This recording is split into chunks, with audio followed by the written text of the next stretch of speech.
Good morning, friends. Allow me to pray for you. Dear Father, your word teaches, who among you is wise and understanding? Let them show by their good behavior their deeds in the gentleness of wisdom. If you have bitter jealousy and selfish ambition in your heart, do not be arrogant and so lie against the truth.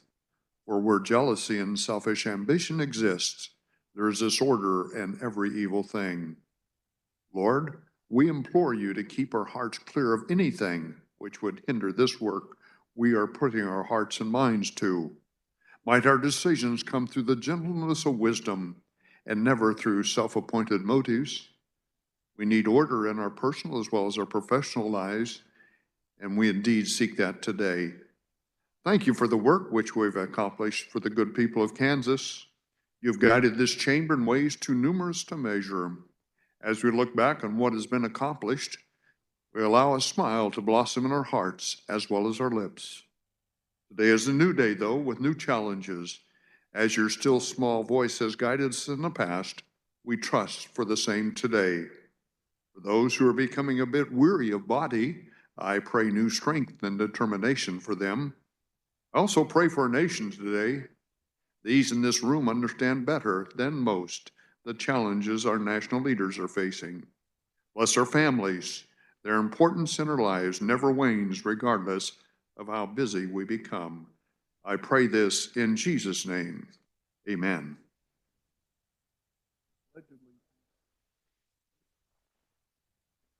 Stay so much.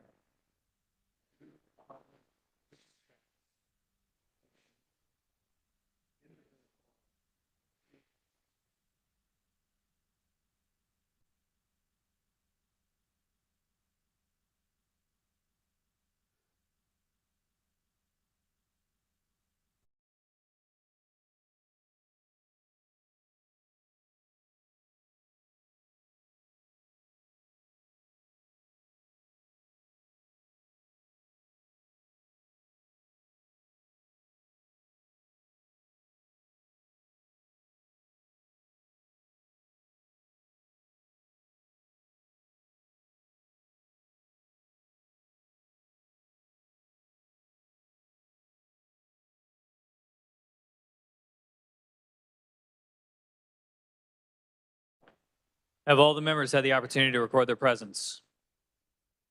The clerk will close the roll and record the attendance.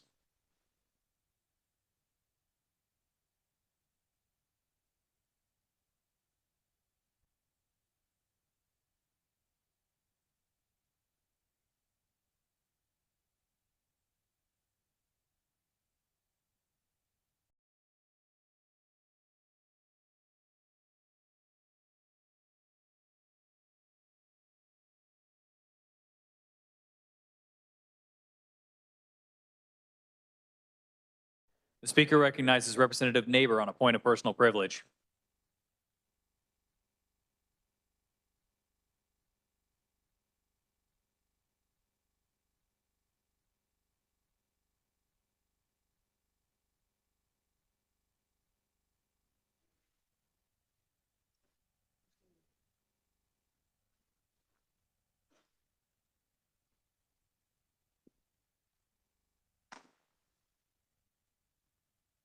Thank you, Body, and thank you, Mr. Speaker Pro Tem. She always listens and talks to me and has the heart for making connection with students, stated Sophie Luzenko, a 5th grade student. Sophie first became acquainted with Dr. Hubbard through a classroom letter writing project. Sophie. Hold on, Representative. We need to lower the volume. Thank you. You may continue. Sophie was also a student interviewer at the 2022 Shawnee Mission Education Foundation Fall Breakfast. For all the journalists out there, beware that Sophie can ask hard questions. At this time, if there is any member of this body that has students in Shawnee Mission, please feel free to come up and join us. The Kansas School Superintendents Association selected Dr. Michelle Hubbard following a multi-round process which began with 16 candidates and culminated in individual interviews with 3 finalists. These interviews were conducted by a panel of 5 former Kansas Superintendents of the Year. Leaders who can calm the noise and make learning real for kids, that's who we like to celebrate, explained G.A. Bowie, Executive Director of the United School Administrators of Kansas. Dr. Hubbard epitomizes what that goal is: the growth for everyone, the success for everyone, and helping everyone truly find their own way to shine. Dr. Hubbard was appointed superintendent of the Shawnee Mission School District in 2021. Prior to becoming superintendent, Dr. Hubbard served for 5 years as the associate superintendent of learning and leadership for a year as deputy superintendent. She was superintendent in the Turner School District for 7 years. She stated, "There are so many great superintendents in the state advocating for kids every single day. I feel so grateful to be included on this list. Everything I do, every day I feel fortunate to come to work with the amazing students and staff in my community. I hope this recognition shines a spotlight on all the incredible work happening in Shawnee Mission and across the state to support student achievement and make our public schools great places to learn. It is now my great pleasure, along with my Shawnee Mission colleagues, to recognize Dr. Michelle Hubbard, the first Shawnee Mission School Superintendent, as the 2024 Superintendent of the Year. Please join me in recognizing her.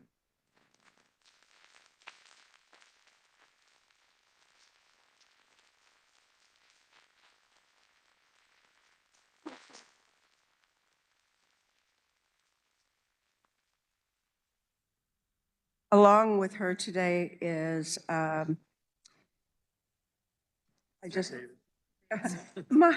mind just went. Our communication director from Shawnee Mission, David.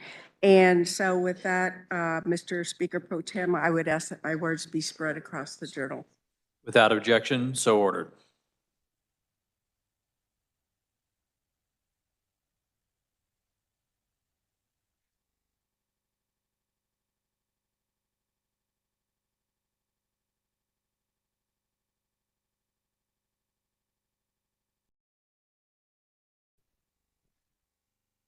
Introduction of bills and concurrent resolutions. The clerk will read. House Bill 2844 by the Committee on Taxation, requested by Representative Adam Smith.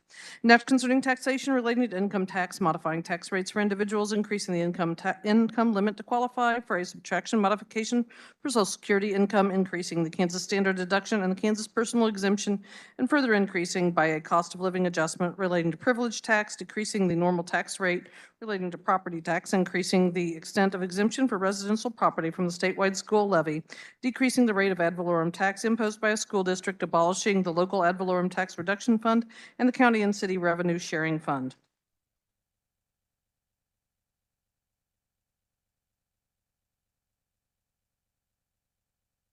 Senate Bill 291 is withdrawn from the Committee on Financial Institutions and Pensions and referred to the Committee on Legislative Modernization. House Bill 2464 is withdrawn from the Committee on Appropriations and referred to the Committee on Higher Education Budget. House Bill 2586 is withdrawn from the Committee on Taxation and referred to the Committee on Interstate Cooperation. Senate Bill 143 is withdrawn from the Committee on Transportation and referred to the Committee on Commerce, Labor, and Economic Development. Messages from the Senate. The clerk will read. Announcing passage of substitute for Senate Bill 514, the Senate accedes to the request of the House for a conference on House Bill 2105 and has appointed Senators Longbine, Fagg, and Pittman as conferees on the part of the Senate. The Senate non-concurs in House amendments to Senate Bill 340, requests a conference, and has appointed Senators Longbine, Fagg, and Holscher as conferees on part of the Senate. Substitute for Senate Bill Number 514 by Committee on Ways and Means, an act making and concerning appropriations for the fiscal years ending June 30, 2024, June 30, 2025, June 30, 2026, and June 30, 2027, and June 30, 2028 for state agencies, authorizing certain transfers, capital improvement projects, and fees, imposing certain restrictions and limitations, and directing or authorizing certain receipts, disbursements, procedures, and acts incidental to the foregoing.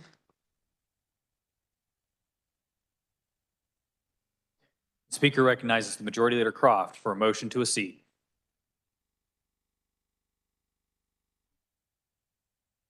The Senate did not concur on House amendments to House substitute for Senate Bill 233 and requested a conference. I move the House accede to the request of the Senate and that a conference committee be appointed. You've all heard the motion. All those in favor signify by saying aye. All opposed, no. Motion passes. As conferees on part of the House, the Speaker appoints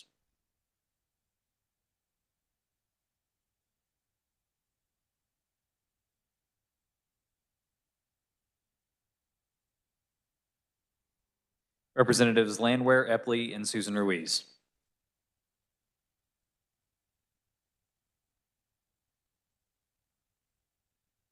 The Speaker recognizes Majority Leader Croft for a motion to a seat. Senate did not concur on House amendments to Senate Bill 340 and requested a conference. I move the House accede to the request of the Senate and that a conference committee be appointed. You've all heard the motion. All those in favor signify by saying aye. All opposed, no.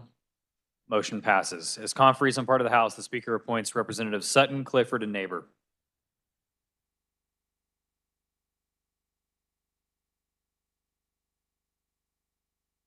House Bill 2819 appears on the consent calendar for the first day. Is there objection? Seeing none, it will remain on the consent calendar for the second day. Senate Bill 272 appears on the consent calendar for the first day. Is there objection?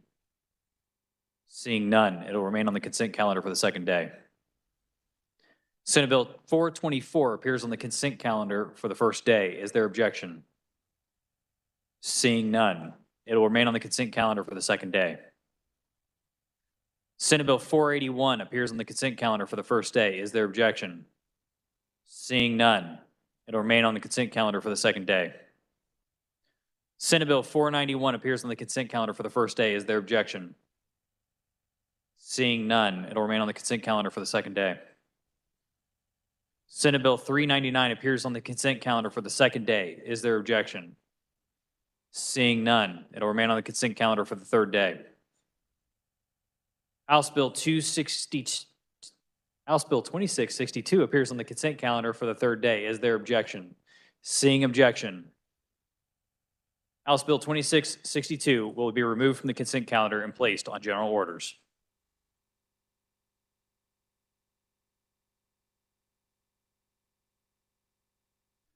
The Speaker recognizes Majority Leader Croft for a motion to resolve into the Committee of the Whole. Mr. Speaker, I move the House resolve itself into the Committee of the Whole for the purpose of considering those items under the heading of general orders. You've heard the motion. All those in favor signify by saying aye. All opposed, no. The ayes have it. The motion carries. The Speaker appoints Representative Owens to chair the Committee of the Whole.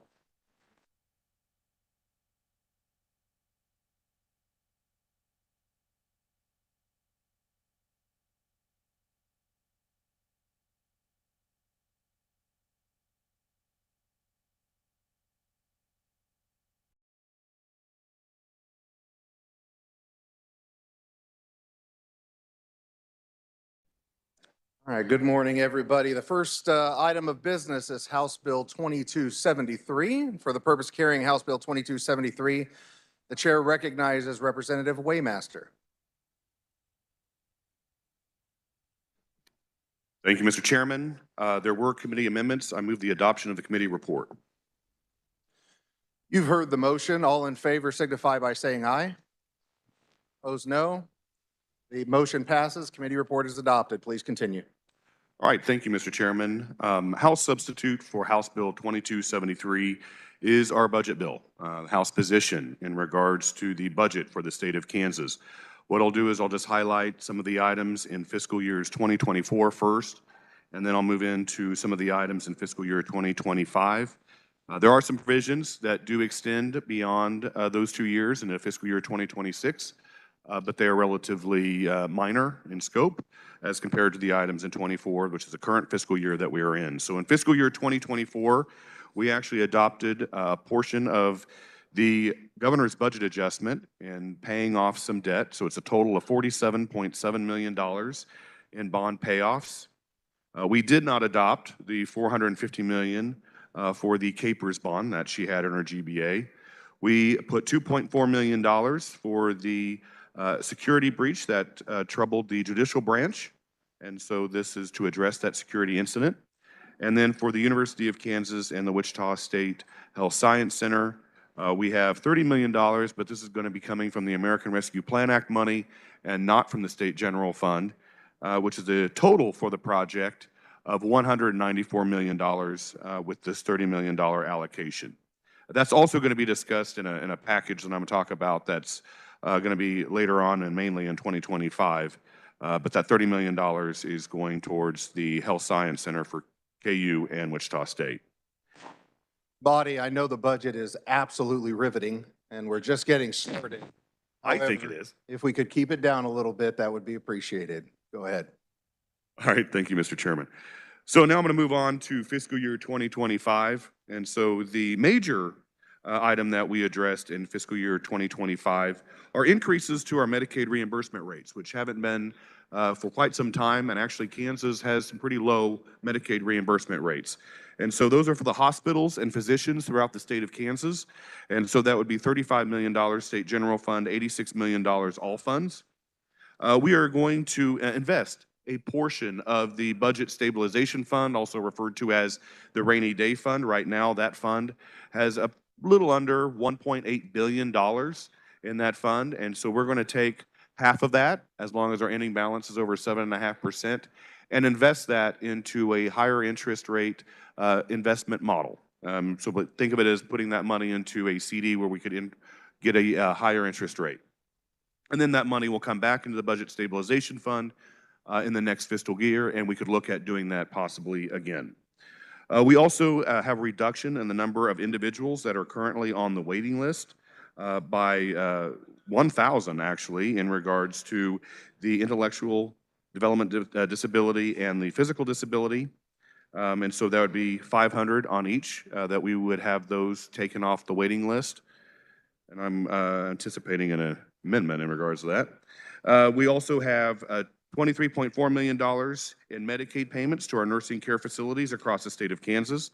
And then if you look at the green sheets that were before you and placed on your desk, I believe on Monday, you'll see that in regards to the Board of Regents, there was a lot of deletions. And then later on in that same document, you'll see the additions made to each of the 6 universities across the state of Kansas with the Board of Regents. The reason why that occurred is because everything was embedded in the Board of Regents, and the Appropriations Committee decided to dissect the universities out, and then we addressed each university and their asks individually. So the one item that I wanted to discuss also is that we have provisions in House Bill 2273 in regards to the remaining dollars with the American Rescue Plan Act money. Right now, the state has approximately $76.5 million left of ARPA funds. Those funds do have to be spent by a certain time frame from the guidelines by the federal government. And so we have what we call a economic development package throughout the entire state of Kansas. And where this actually derived from was actually there's been a lot of discussion this legislative session in regards to the World Cup that will be coming in 2026, and mainly in the northeastern part of the state, and namely the Kansas City metropolitan area. And so we coupled that with projects across the state. So everywhere in the state, we thought there would be a benefit. So as I mentioned before, we have the $30 million that's coming from the American Rescue Plan Act money for the University of Kansas, Wichita State Health Science Center. We have $10 million in fiscal year 2025 going to the World Cup. And then the remaining dollars that was actually approved and then referred to the Appropriations Committee by the Ag and Natural Resources Budget Committee was another $18 million that will be reviewed in 2026 where we can actually see exactly how the $10 million was first spent, and then we'll look at allocating the remaining 18 million. We have $20 million for the Kansas Law Enforcement Training Center, and this is for facility renovations and upgrades. We have $16.9 million for retail and housing projects with 6 communities in Northwest Kansas, and also a private foundation that is going to be addressing housing needs in their 26-county footprint in Northwest Kansas.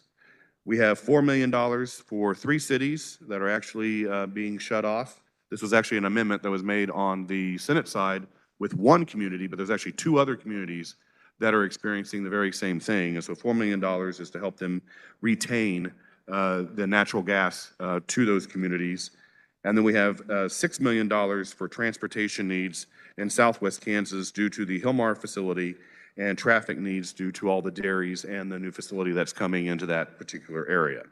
So with that being said, all of these projects, $73.7 million for these projects, and that leaves $2.8 million remaining in ARPA funds, and that's not including the interest that has been earned. So, Mr. Chairman, in regards to fiscal year 2024, we have reduced from the governor's budget approximately $450 million, 24 FTEs, and then in fiscal year 2025, we have a reduction of 54 FTEs. And then for State General Fund, we are $330 million below the governor's recommendation in her budget.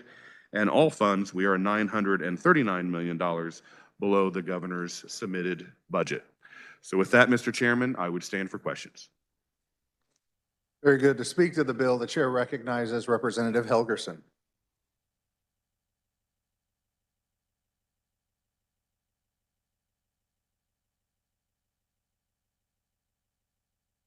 Who apparently forgot his wheelbarrow today.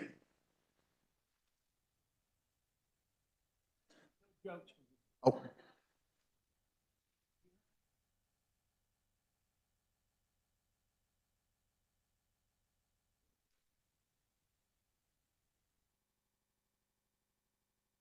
The amendment appears short.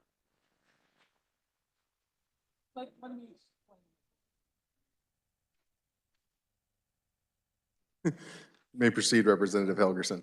Good morning.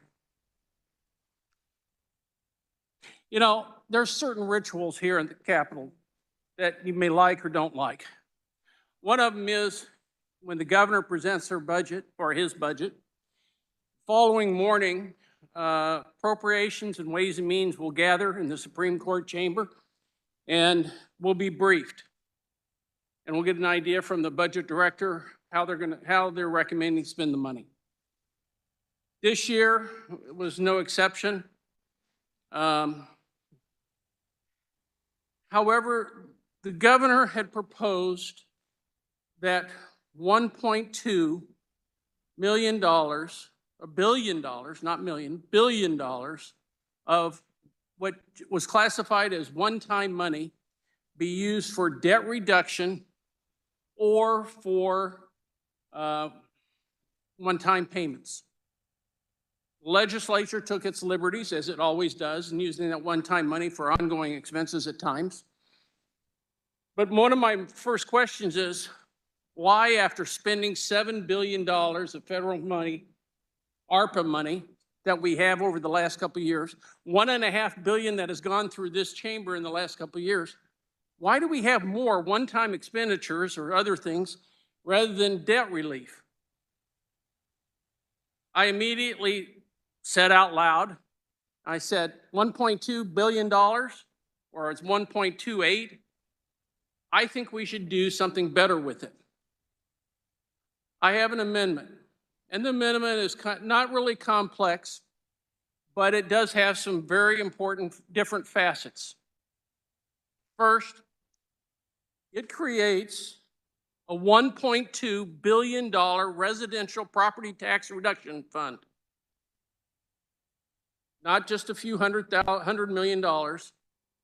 It says that we should embark on a serious plan to reduce residential property taxes now and in the future. Okay? Does Helgerson have the idea of how to fix it? No. What I describe in a proviso is that basically it's going to be up to the legislature. Because I can't think of two people I trust more than the chairman of the tax committee and the ranking Democrat in putting together a plan that all of us believe would work out well. So $1.2 billion of funds that would have been spent by the House or put into other purposes is used for property tax reduction for the homeowners. And they can decide, it doesn't have to be 1 year. It could be a multi-year period.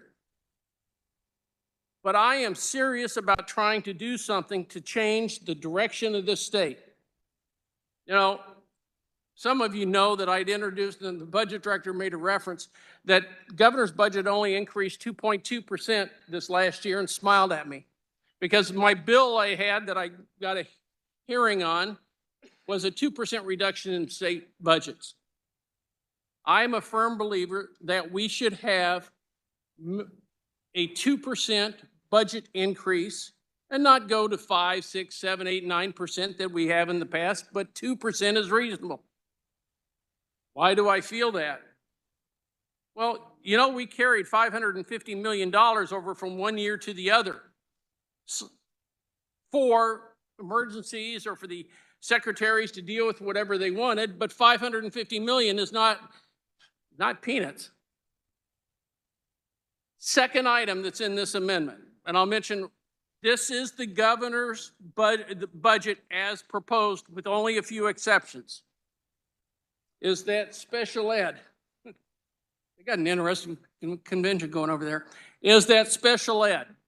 Special ed could not be included in this because the special ed budget has been taken into a different bill. And so all I did was add in the 1 year of special ed funding that the governor had requested. That made it $75 million. It has Medicaid expansion, which we have not had a debate here on the House floor for several years. And I know many of you are opposed to it, but it gives an opportunity to put this Kansas on the direction of taking care of those people that need health care services, that are the working poor. They're the people that are at McDonald's or the restaurants that can't afford health care insurance, that need a health care insurance plan that they would qualify for Medicaid, except we don't provide it. You know, we're really fortunate in this group. We're a group that has health insurance. You know, it's surprising to me and scary. I had to go out and purchase insurance for a new employee recently. The new employee's health insurance from Blue Cross and Blue Shield in my business plan with 3 kids was over $22,000.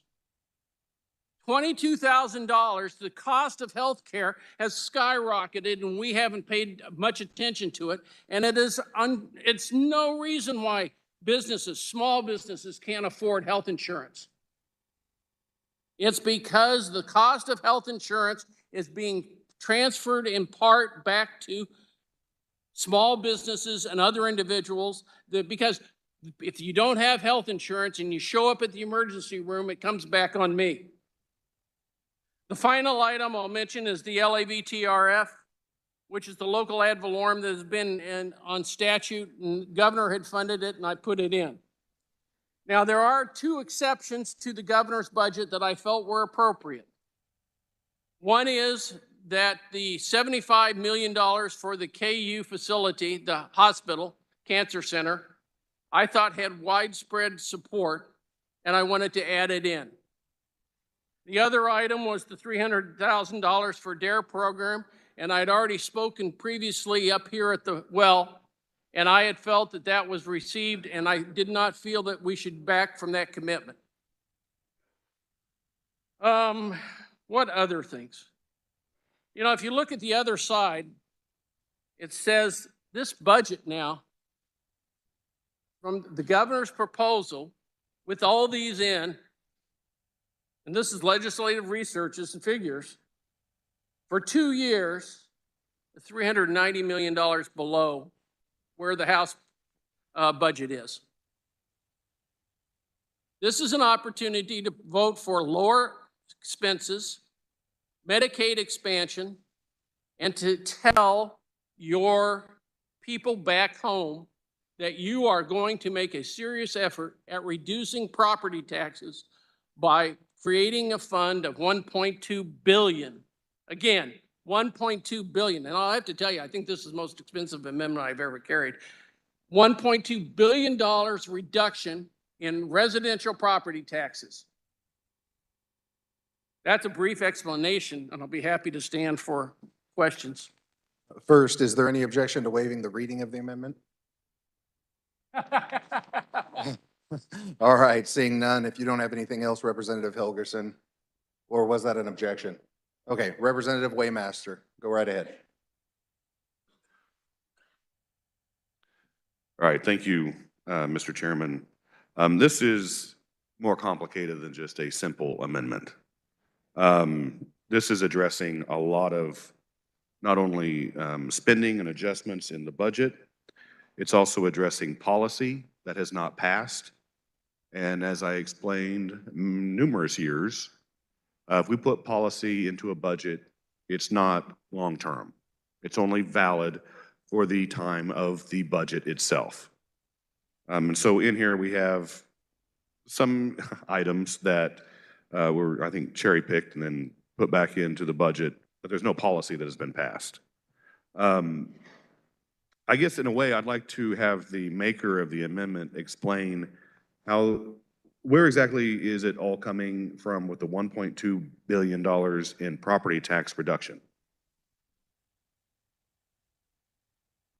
At the beginning of the year, the governor created from the one-time fund that came from the FMAP dollars, the $1.2 billion of accumulation that she had earmarked for one-time expenditures.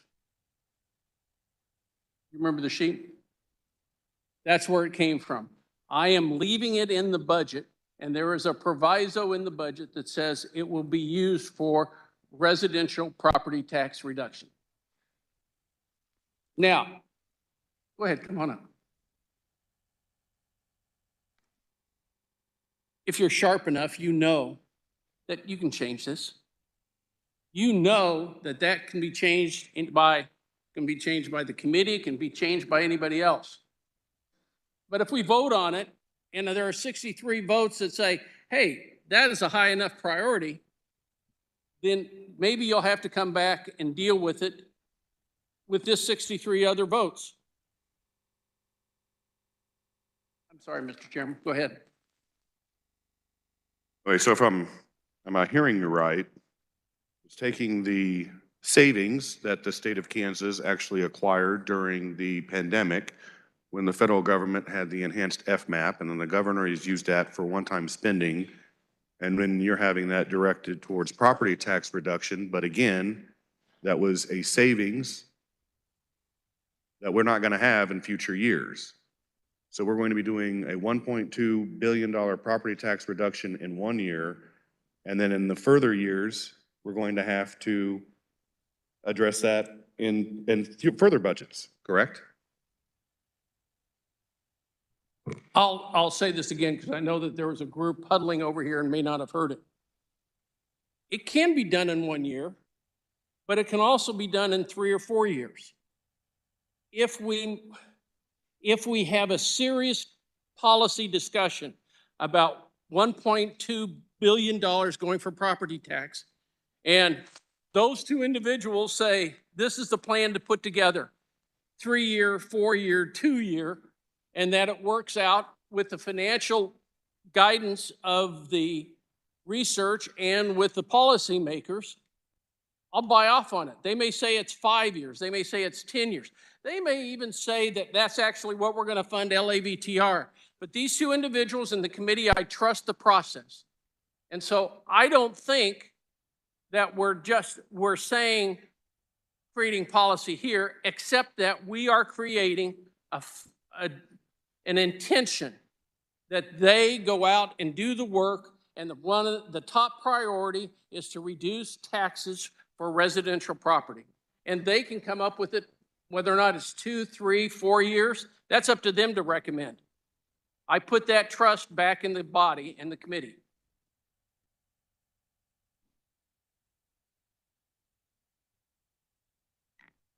Well, I too do appreciate the process, and this just pretty much eliminates the process that we used in regards to our budget committees and the work that they did. Also, the Appropriations Committee, when we had the referrals from the Budget Committee and then analyzing all of those. And I agree with your words, but this is not supporting that process. This is actually just taking it back to one person's budget and then making personal adjustments. So I find this an extremely, and this is a very complicated amendment, it's not simple. So I find this an extremely unfriendly amendment, and I would hope that you vote it down. Does any member wish to speak to this amendment? All right, seeing none, Representative Helgerson, you may close. He came up and declined. You may close.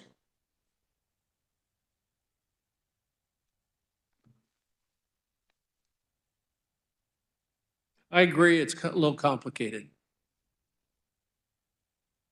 It's not just one person's budget, it's the governor's budget. The governor that was elected by the state. You may not like Medicaid expansion,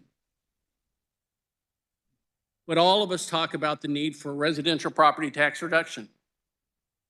And tomorrow, I'm sure there's going to be discussion about income taxes and using this money for income taxes rather than for residential property tax reduction.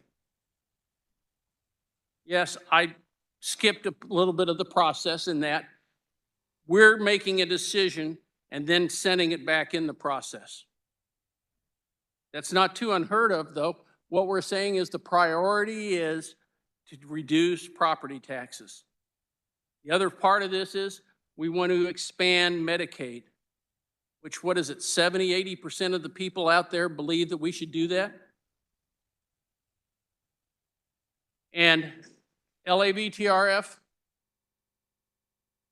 you know, I'm the one that eliminated that 20-some years ago. And I know that there's a bill now popping around to eliminate it now. The tax committee can make that decision if that's what they want to do.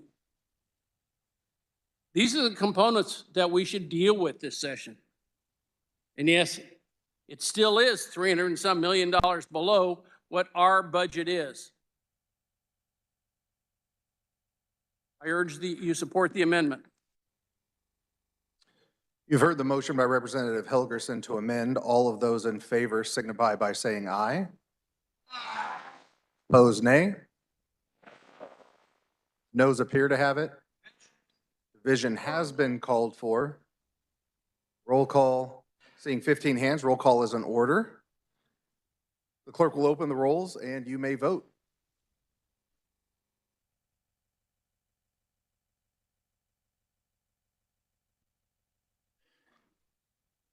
Has every member had the opportunity to vote?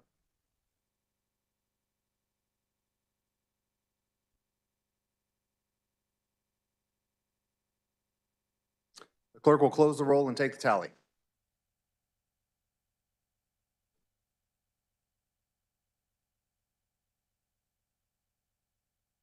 Does any member wish to change their vote? Seeing none, the clerk will close the roll and take the tally.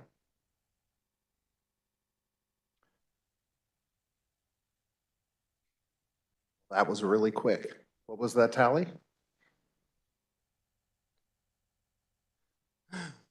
38 having been in favor and 73 having been opposed. The motion fails. We are back on the budget. To speak on the bill, the chair recognizes Representative Landwehr.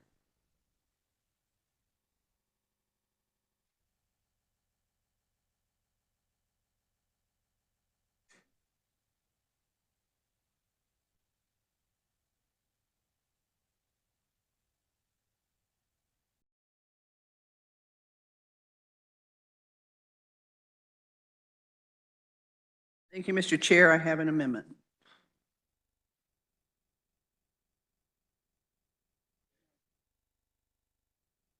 Can I see the amendment? It appears short. You want to explain your amendment? Thank you. This amendment will add $2.5 million for Valley Hope Substance Use Disorder Fund. It will also add a new fund to KDADS of $5 million for the Indigent Support Fund for our SUDs. Many times, the grants that we provide, and that's how the funding for the SUD organizations works, it's done by grants. They run out of their grant funding because a lot of them have a larger disproportionate share of uninsured and underinsured individuals.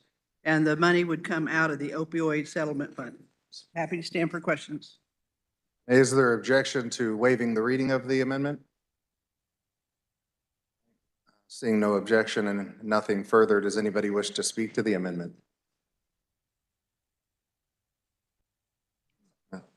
Representative Sawyer-Clayton. Thank you. I think upon review of this amendment, I like the general aspect of it, but frankly, I would prefer that they go through the RFP process. So that is why I have some issues with supporting it. I think that everyone should have to go through that process in order to get state money. So just my thing, like the underlying cause, but not so much the process. Thank you. Any other members wish to speak to the amendment? Seeing none, Representative Landwehr, you may close. Nope. There's no one speaking to the amendment. That's speaking to the bill. Sorry. If you'd like to speak to the amendment, Representative Ruiz.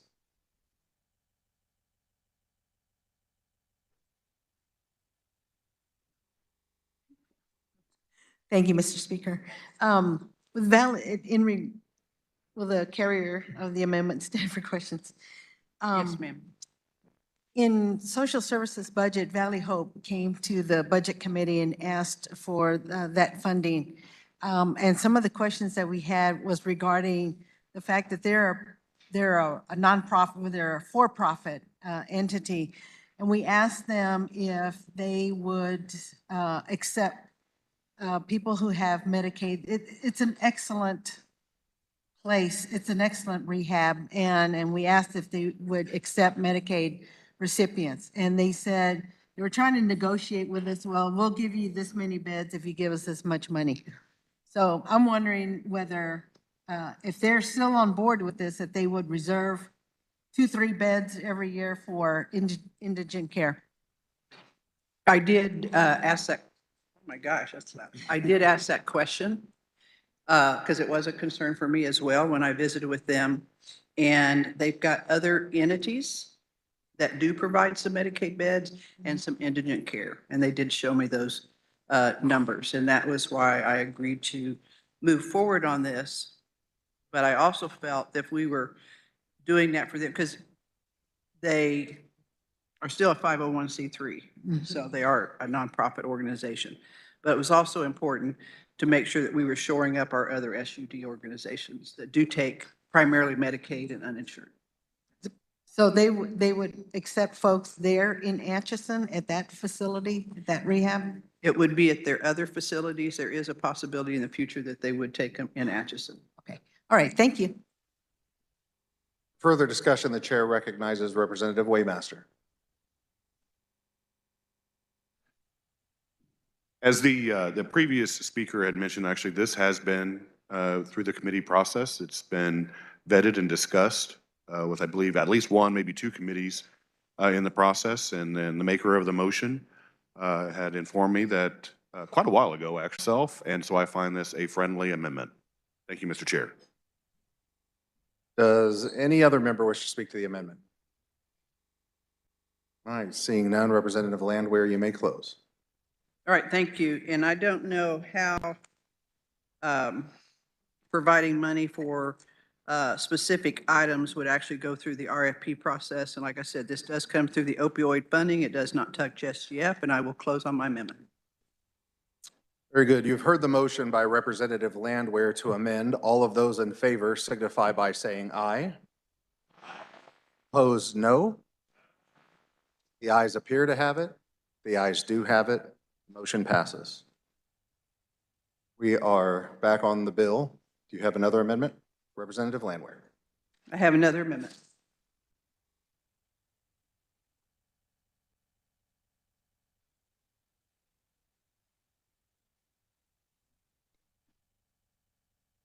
The amendment appears short, if you would like to explain it.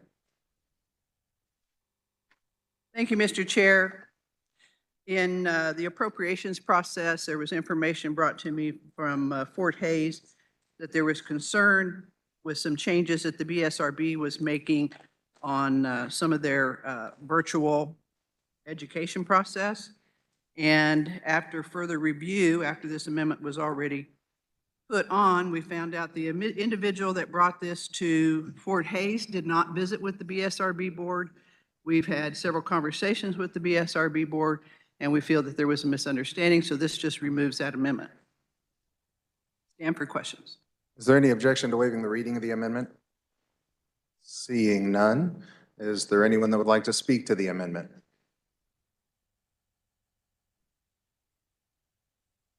Seeing none, Representative Landwehr, you may close. Close. You've heard the motion by Representative Landwehr to amend. All of those in favor signify by saying aye. Opposed, no. The ayes have it. It appears to have it. The ayes do have it. The motion passes. We are back on the bill. For further discussion on the bill, the chair recognizes Representative Alcala.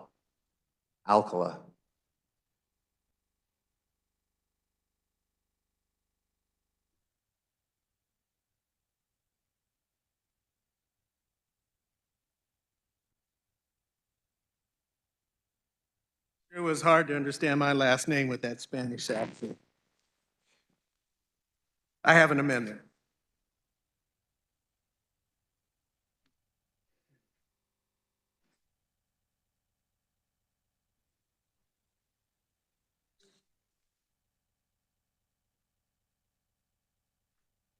The amendment appears short. Representative, if you will explain. Thank you. I have an amendment to, it's on page 125, line 5. This is on the area agencies on aging. What it does is it's prohibiting area agencies on aging providers to have targets for medical transportation or requiring local matches. Shawnee County, Topeka Area Council on Aging is the only one that has it out of the ones across the state. And it has a big impact on my senior citizen centers in the city of Topeka because there's no way they can meet a target of 60% if they're only transporting 40, 50% of people to medical appointments. And so what this does, it lifts that so this way they can apply for money from the agency. Right now, one of the senior citizen centers took a hit of last year of almost $30,000. And you guys know as well as I do with area with senior citizen centers in your district, they're poor, but they do get a good clientele of people. So what this does is it lifts that requirement. And like I said, it's only for Shawnee County. They're the only agency that has that. Is there objection to waiving the reading of the amendment? All right, seeing none, does anyone wish to speak to the amendment? Representative Waymaster. Thank you, Mr. Chair. So, Representative, this is eliminating a local match for the areas on aging? And where does the local match come from? From the areas of aging or? The providers have to provide a local match, and they usually don't have the money to meet the match. So a senior citizen center would not be able to match $30,000 that they get for transporting people to medical appointments. So it'd be the senior centers, senior citizen centers you just mentioned. Yep. They apply for the grants through the JAAAs. The JAAAs have set this bar, and it's pretty high, and so none of them can meet it. And it's only in Shawnee County. So only in Shawnee County, nowhere else in the state? No other AAA does that. All right, thank you. Does any other member wish to speak to the amendment? Representative Ballard.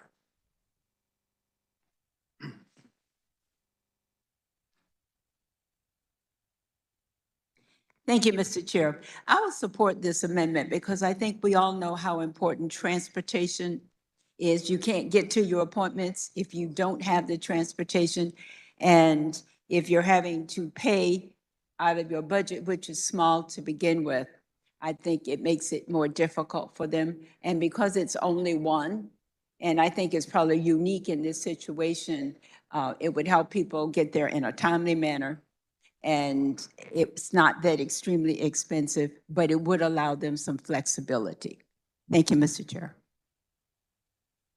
Does any other member wish to speak to the amendment? Representative Waymaster, for a second time. I just wanted to kind of clarify what I meant to say when I came up here the first time, so I apologize, Mr. Chair. But I think it's unfair. I mean, one thing that we've tried to do in appropriations is make sure that this is benefiting everybody across the state of Kansas. And that's when I was talking about that package that we put together and we had hearings on, and this is only benefiting one county. And so I don't think we need to piecemeal for the other 104 counties that won't be benefiting from this. So I find this an unfriendly amendment, and I'd ask you to vote it no. Does any other member wish to speak? Seeing none, Representative, you may close. I close. You've heard the motion by Representative Alcala to amend. All of those in favor signify by saying aye. Opposed, nay. The noes appear to have it. The noes do have it. Motion fails. We are back on the bill. For further discussion, the chair recognizes Representative Woodard. Thank you, Mr. Chair. I want to see if I can do a magic trick and see if I can get you out of the chair for a minute. We'll see. Body, I do have an amendment. Let me explain real quick and then I'll turn it in. In the appropriations process, there was a little bit of a discussion about the Kansas Comprehensive Grant. And there was a proviso that went on in committee that would return the Kansas Board of Regents back to a place where before we started making significant investments in the Kansas Comprehensive Grant, traditionally the Kansas Comp Grant was split halfway between the Kansas independent colleges and the public colleges. In the last couple of years, we have made significant enhancements to the Kansas Comprehensive Grant. And last year, you might recall there was some discussion here on the floor that there was a proviso that went in, the governor line item vetoed it, and the veto was sustained to allow the Board of Regents to continue funding that. So a quick little history lesson. The original allocation of the Kansas Comprehensive Grant before we made the enhancement in the 2022-2023 allocation was $8.3 million that went to and followed the students to the public independent or the independent colleges, and $7.8 million that followed the students to the public universities. After the additional funding that we added to the Kansas Comprehensive Grant, both institutions saw an increase in their allocations. So the private institutions went up about 4.3 million up to 12.7 million, and the public institutions went to 22.5 million. So to qualify for the Kansas Comprehensive Grant, you have to be a Kansas resident student. So while the private and independent colleges do make up 10% of the state's share of students, of the fall undergraduate resident students, they have about 18% of the student share. And the public institutions have 81% of the student share. So the proviso that went on would direct the Board of Regents to ensure that 51% of the Kansas Comprehensive Grant is going to the independent colleges. I believe it's like 47% going to the publics and the balance going to Washburn. And so doing a little bit of research, it never quite made sense to me in a higher education budget how we continued to have the math of our independent colleges are more expensive, but their students were graduating with less debt. And this, finally, we have the information that shows how. So prepared from the Kansas Board of Regents, I was able to get the expected family contribution for state awards for each of the institutions. And so expected financial contribution is what a family is required to pay to qualify for aid. And so every student that fills out the FAFSA then gets, based on that, their family income, it tells them how much that their family is going to have to provide to the college.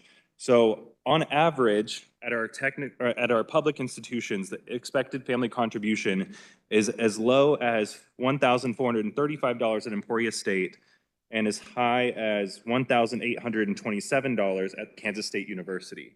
You compare that to the students that are attending our independent colleges. At Bethel, the expected family contribution is $9,761.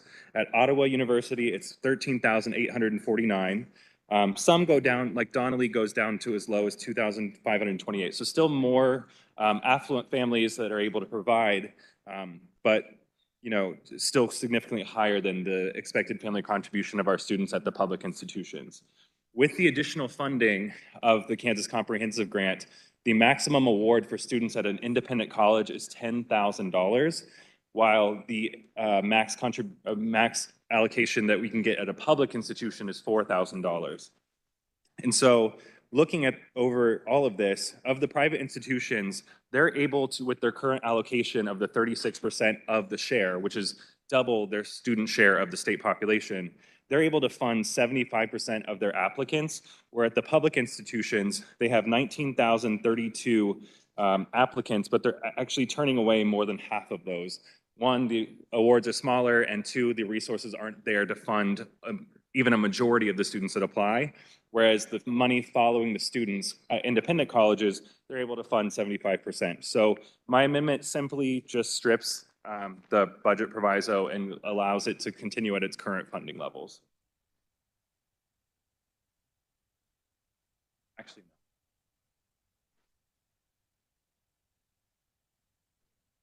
It appears short. The clerk will read.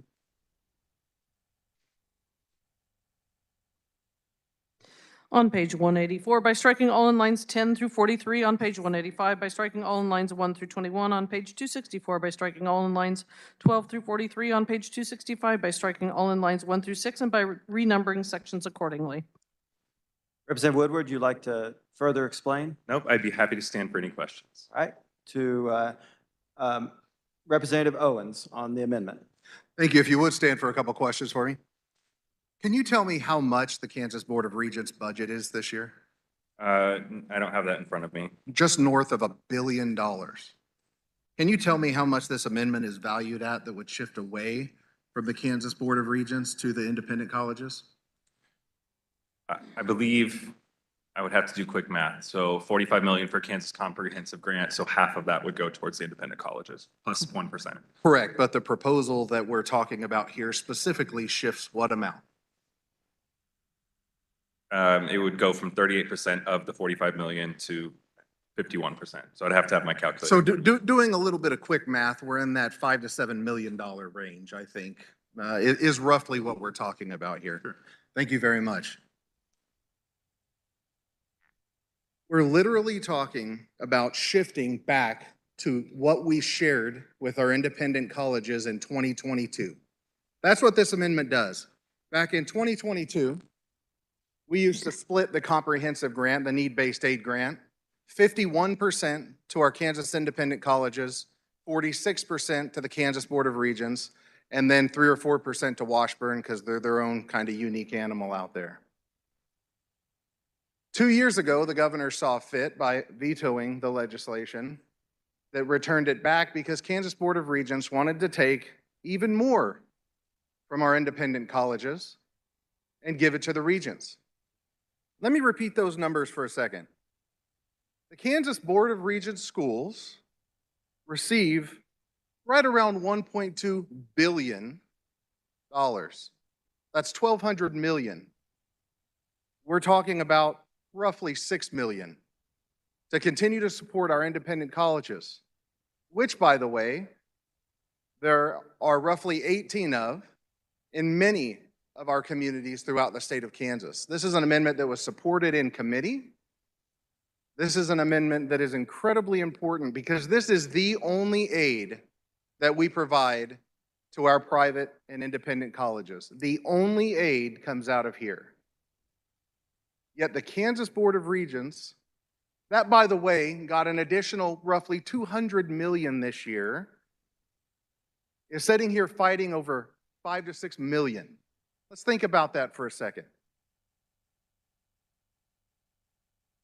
That seems mighty out of balance to me. And so I would encourage you to not support this amendment.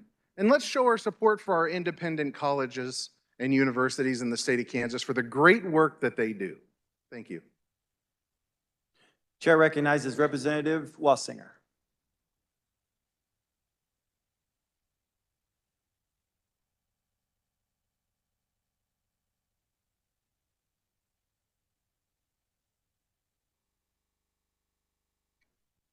All of this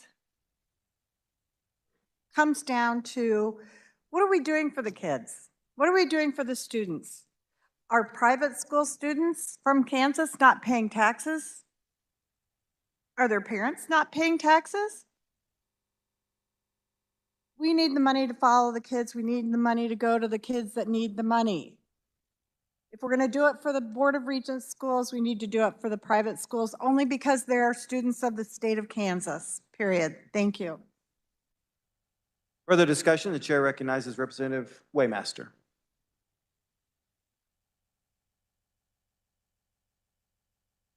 Thank you, Mr. Chair. So I'm just going to kind of reiterate briefly what the maker of the amendment in committee, who just spoke prior to the previous representative, has said, and I agree with his comments.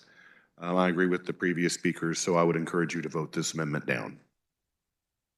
Does anyone else wish to speak on the amendment? Seeing none, Representative Woodward, you may close. Thank you, Mr. Chair. You know, if we're going to do what we need to do for the kids, we need to fund special ed. And we have a lot of other things we need to do. Again, this isn't about putting our private institutions against the public's. I'm a big fan of our private institutions. I love the work that they do. Being a huge higher ed nerd, the work that they do and the retention that they have on their campuses is outstanding. But they're private institutions. And so while I support the Kansas Comprehensive Grant because it does allow us to fund resources to the students and follow them to where they're going, even at the 36% ballpark number that they're getting of the Kansas Comprehensive Grant right now, they're already getting double their portion of the state share of students. That's why their maximum awards are so much larger. And again, our expected family contribution at the independent colleges are anywhere from $2,500 up to $12,000, meaning that any of the funding, even if it's following the students to the independent colleges, is following more affluent students that are able to afford their fair share of their tuition. And so, you know, supporting this amendment means making it balanced. Would I prefer that if they get 18% of the students, they should only have 18% of the comp grant? Yes, but that's not what I'm proposing. I'm proposing we keep it where it's at, which is the independent colleges get double their state share. The awards are larger for the students that attend there, and allow us to still support the students, which the average in 2023, the expected family contribution of $6,206 is what makes you eligible for a Pell Grant. Again, the public institutions, Emporia State, expected family contribution, $1,435 on average. Fort Hays State, $1,558. Kansas State University, $1,827. Pittsburgh State, $1,540. University of Kansas, $1,639. KU Medical Center, $1,498. Wichita State University, $1,527. And Washburn, $1,361. Supporting this amendment is supporting our public institutions and our independent colleges. And I would urge your support. Thank you, Mr. Chair. You move your motion. And I close on my amendment. Thank you. You've heard the motion by Representative Woodward to amend. All those in favor say aye. Opposed, no. Those appear to have it. Division's been called. Clerk will open the roll.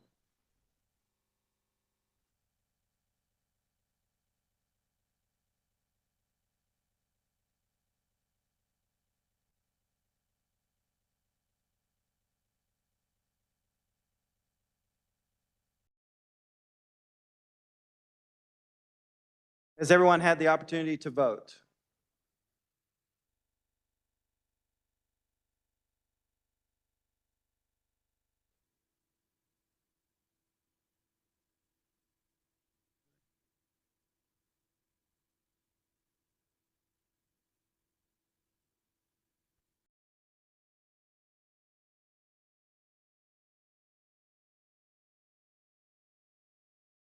Clerk will close the roll. Nays being 77, the yeas 37, the amendment fails. We're back on the bill.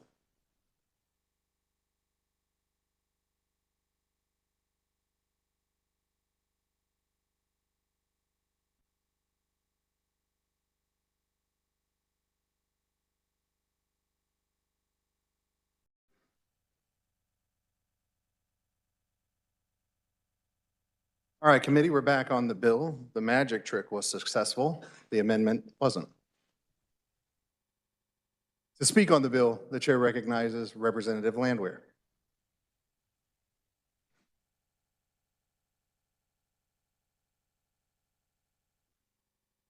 For the second time.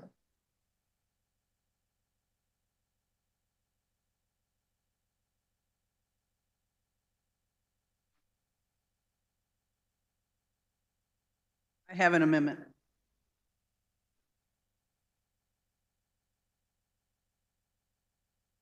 The amendment appears short. Do you care to explain your amendment?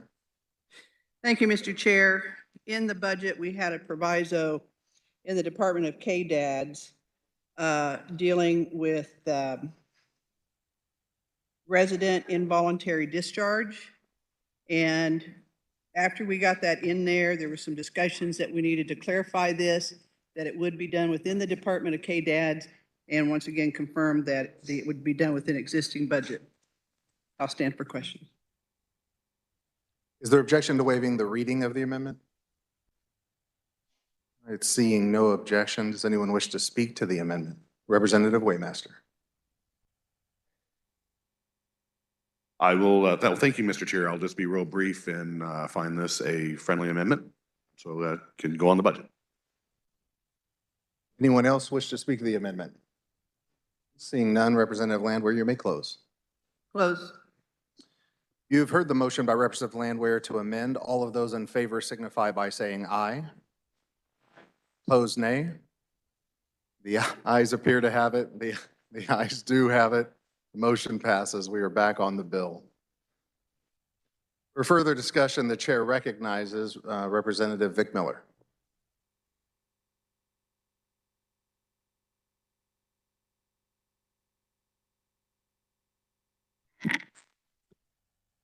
Thank you, Mr. Chairman. First, I want to express my thanks and appreciation for the chairman of appropriations and every member of the committee that, without question, puts in an extraordinary amount of time reviewing the budget and presenting it to us. Secondly, I want to thank members of appropriate subcommittee, the committee, and individuals who have attempted to address, in my mind, one of the most embarrassing situations that state of Kansas currently suffers from, and that is the length of the IDD waiting list. As most of you, I'm sure, as I did, read the series of heartbreaking stories surrounding this issue that was published this last summer and fall. And I was heartened by some of the responses of members of this body, including those that said that this year, this session, we would be laser focused on addressing that issue. I have struggled before, and to some degree still do, about why a problem so graphic was not being addressed. And I've spent a lot of time trying to understand the situation so that I could be a part of offering some relief to at least some of the people, the families that are on that waiting list, for as long as I understand it, these last 10 years. I have a personal interest in this subject in that my family is lucky because our family member, years before we had a waiting list, was able to qualify for the aid that comes to people IDD. And we are grateful for the care that has been given our family member. That, like so many on this waiting list, we could never afford to provide without this support. I have distributed, you should have on your desk, some data. And I would ask that you study that, and I would call your attention particularly to the numbers that relate the increase on the waiting list year to year. You will see that last year, the waiting list increased by 561. And again, I want to congratulate those that had a part in crafting this budget in front of us, because it was an attempt to address the waiting list. Unfortunately, with the trends we are seeing, it won't. It will simply lock in the status quo and the list will not be reduced.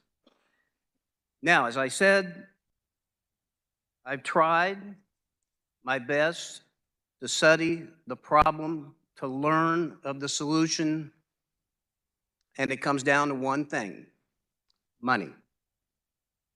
Until we put the money that is necessary into opening up more slots, we will not be reducing the waiting list. And in this particular instance, the status quo is just not good enough. We have been, in my estimation, focused this year on this issue, but we have yet to be laser focused. And with that, I have an amendment.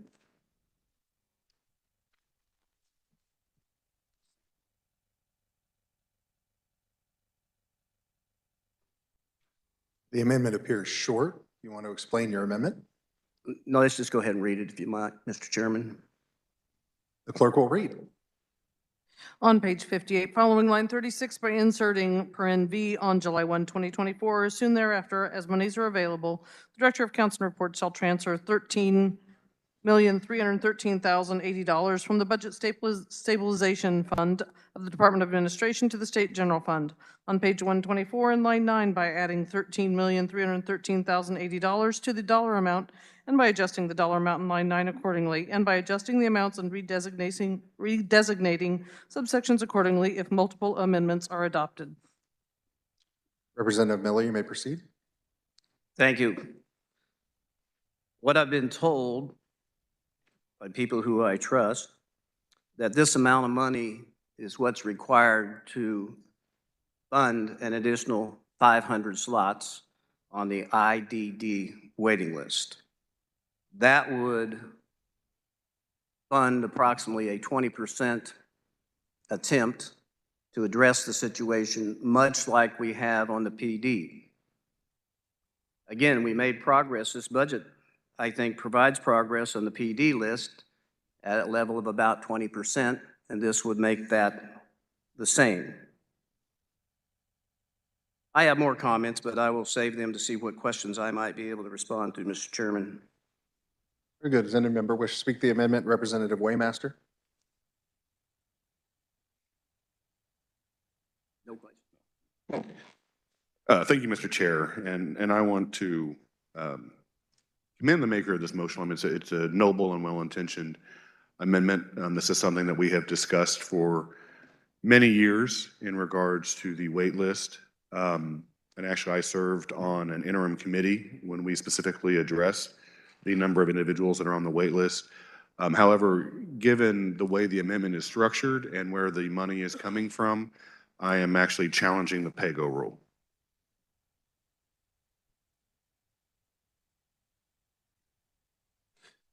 You have heard the challenge by Representative, so we will recognize the Rules Chair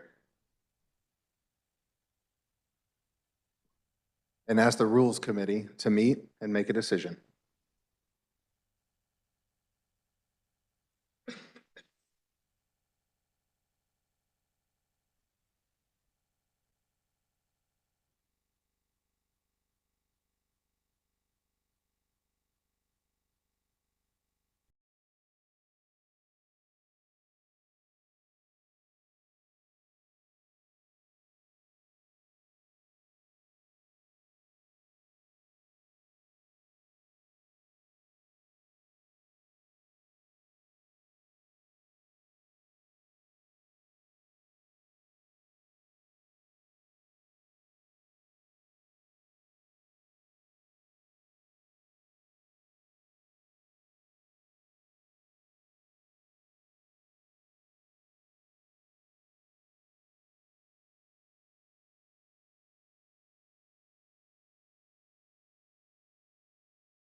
To make a ruling on the pay-go, the chair recognizes the Rules Chair.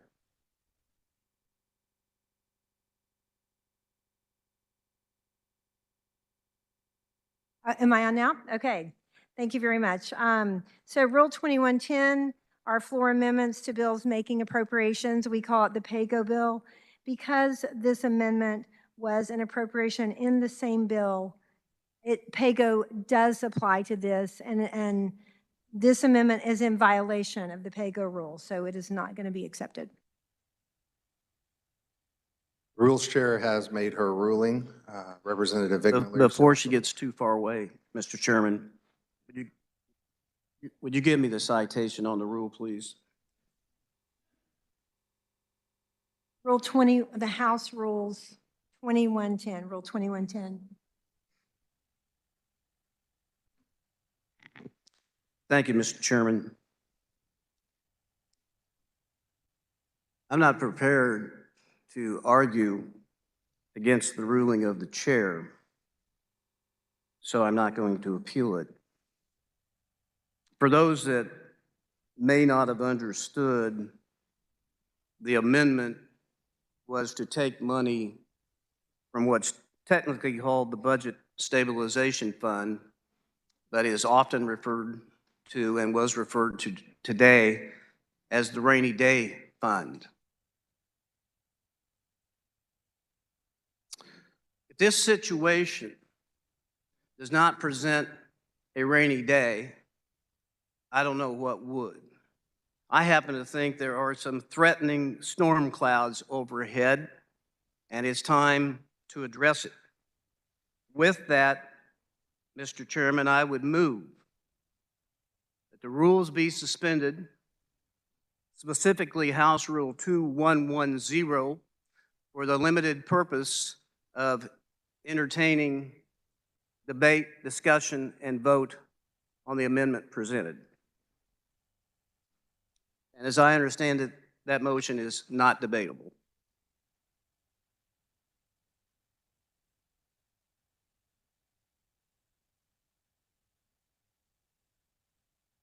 You have heard the motion to suspend Rule 2110. This is a non-debatable motion. So those in favor of suspending House Rule 2110, say aye. Aye. Opposed, no.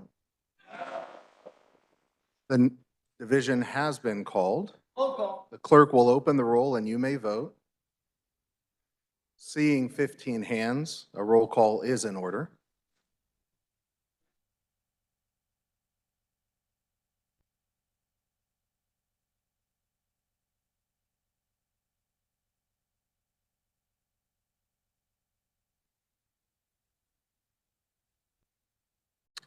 Has every member had the opportunity to vote? The clerk will close the roll. Does any member wish to change their vote? Seeing none, the yeas being 36, the nays being 75, the motion fails. Representative Miller, you have the floor. Thank you, Mr. Chairman. I appreciate everyone's attention. I have an amendment. But I haven't signed it.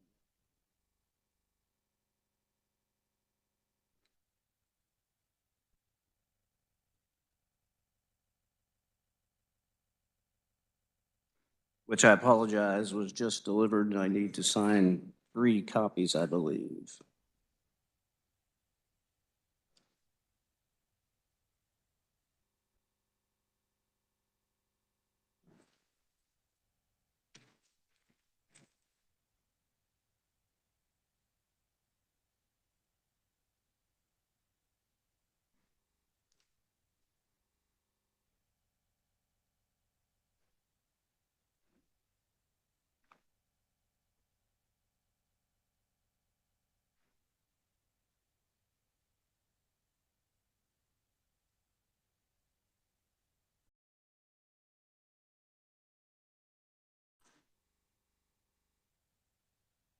The amendment appears short. The clerk will read. On page 121, following line 16 by inserting CanCare non-case loads, $13,313,080. On page 266 in line 26 by subtracting $13,313,080 from the dollar amount and by adjusting the dollar amount in line 26 accordingly. On page 267 in line 25 by subtracting $13,313,080 from the dollar amount and by adjusting the dollar amount in line 25 accordingly and by adjusting the amounts accordingly if multiple amendments are adopted. Representative Miller, you may proceed. Same subject, a different source of revenue, which I understand is consistent with the rule on PAYGO. Does any member wish to speak to the amendment? Representative Waymaster.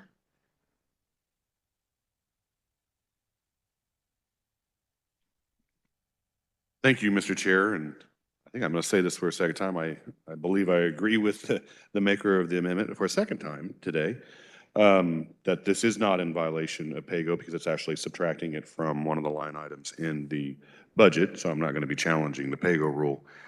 But, and as I mentioned before, the amendment is noble and well-intentioned, and the state of Kansas, like many other states, has a very lengthy waiting list. And it's something that we have addressed over the course of the past few years. And as I mentioned during the previous amendment, that I served on an interim task force and committee where we discussed how we can reduce the number of individuals, both on the physical disability and also the intellectual disability or developmental disability waiting list. The biggest issue that we have, though, is capacity and trained professionals throughout the state of Kansas, that if we would supply the money, I mean, we said it's always about money, and that's a part of it. That's not all of it.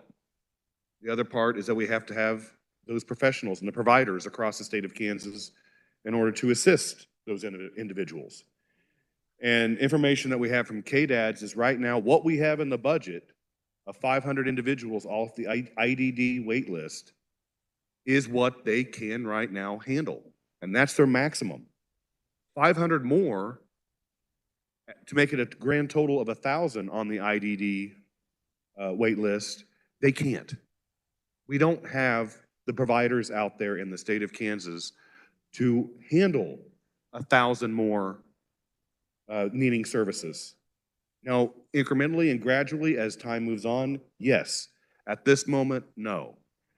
If we would add another 500 individuals, then because we don't have the providers in the network, we could be in violation with CMS because we don't have the providers to take care of the individuals that we're supplying the money for to get off the wait list. As I mentioned before, it's a noble, well-intentioned amendment. It's something that we've strived for. I mean, the governor had 250 for the PD waiver on the wait list. She had 250 in her GBA for the IDD. And appropriations, we added to the max of what KDAD said they could handle, which is 500 for each. And so I have to say, we'll have to vote this amendment down because there is not the capacity in the network to take care of these individuals. So I have to say, I have to vote the amendment down. Thank you, Mr. Chair. For further discussion, the chair recognizes Representative Will Carpenter. Thank you, Mr. Leader, and I do appreciate the former representative that brought this amendment. I can't tell you how much I appreciate that. This has not been an easy thing, folks. We started on this trail here back in 2019 when, little story is, I was chair of the Social Services Budget Committee, and some of you have heard this. And so I started just running around shooting my mouth off that we were going to get rid of the wait list. And finally, some providers cornered me, and I think they drew straws to see which one of them was going to tell me that I was full of you-know-what. Because I didn't understand the process, that they didn't have the providers and they didn't have the folks out there to take anybody off the wait list, period. So I survived that dent in my attitude. We came back in 2022. We needed to build this provider network. So it hasn't been easy. We had a 25% increase in the provider rates in the ID and DD. There's $120 million, $122 million all funds, 49, almost $50 million worth of SGF. That, since that time, in the governor's budget, that's been in there every year. So we have spent $150 million in our providers building this provider network to take care of these folks. This year, I feel very comfortable with the 500 that we took off, 250 that the government did with a GBA, and another 250 that we did. I'm very comfortable with that. While that's happening, we're also waiting on the community support waiver, which I believe the contract was approved this week to write that. And so we'll be doing that, which is a support waiver that is, on this waiver, we have 14 services. On the community support waiver, we have 7. So it'll take a lot of people off the wait list. And also on top of that is we commissioned a study with KU. It's been going on for a year now to study the wait list and find out exactly what the services are that folks need on that wait list. So although, and I appreciate this like you wouldn't believe, I'm so glad too the legislature has got behind this effort to really take care of our most vulnerable folks. It truly is unacceptable that we have a wait list of 5,300 people in our state waiting for services. And while I appreciate that, I would rather crawl and get this together right before we went out off the deep end and expanded beyond the people that we can take care of. Thank you, Mr. Leader. To further speak to the amendment, the chair recognizes Representative McDonald.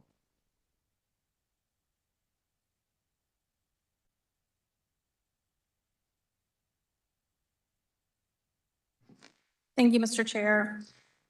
This statement is on behalf of Representative Schlingen-Siepen and Representative Jacobs and myself. I've seen firsthand the difficulties. Representative, I believe, as I understand, you cannot mention other representatives from the floor during debate. Thank you for your forgiveness as the new girl. No problem. I've seen firsthand the difficulties families face as they wait for services that they both qualify for and need. If this body is truly serious about addressing the immediate needs of this vulnerable population, they'll join me in supporting this amendment because it will allow us to add money that will increase the number of providers. Thank you. For further discussion, the chair recognizes Representative Sawyer Clayton. Thank you, Mr. Chair. One of the things that came up in the discussion of this amendment is the fact that one of the reasons why we have difficulty is that there is a lack of providers to support these individuals. And I think that we can all agree in this body that we desperately want to support. I am still going to vote strongly for this amendment because here's one of the things to keep in mind. If you all open up your laptops and put into your Google machines, what do intellectual and developmental disability providers make in Kansas? You should probably get ZipRecruiter right up there. And the first thing that I saw is that they make $14.96 an hour. Now, here's the thing is that I have been taught a lot that the bill that most reflects the morality of the legislature is the budget.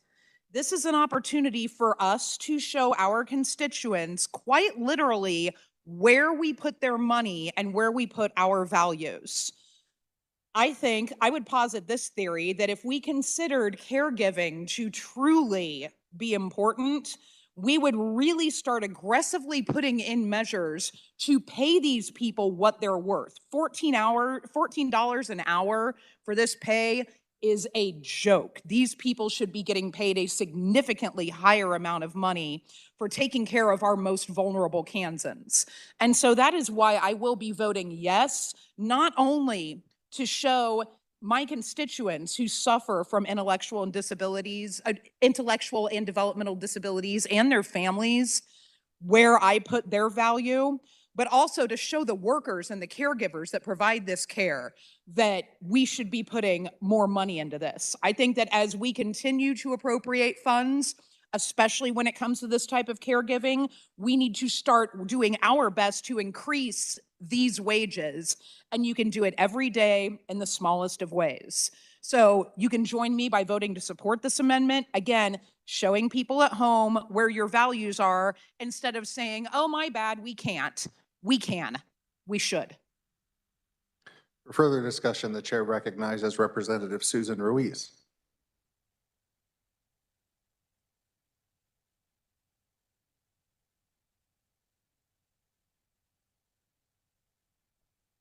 Thank you, Mr. Chair.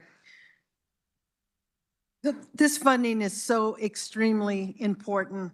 For one, you need to create the slots in order to have more staff, in order to have more providers. Slots equals funding. They need the funding to have the slots, therefore then be able to add more staff, create more providers. Agencies are not going to be able to expand their staff unless they know they have more funding and they can open up more slots. They can't do that. They're kind of stuck. So giving this extra funding would open up more slots, giving providers the more ability to add more staff. And also remember that there's an array of services that can be provided at any given time. It's not just one thing, it's several things. And so there's services that can be added and given to folks, the people that are on this wait list, while the agency, the provider, is adding more staff. So it won't be stagnant. They will be able to actually provide services to the more people that are added or taken off of those slots. So this is a win-win. This the carrier of the amendment said that this is an embarrassment to the state. It very much is. It really, really is. And this is something that I think we can all get behind. I urge you to support this amendment. Further speak to the amendment, the chair recognizes Representative Waymaster for a second time.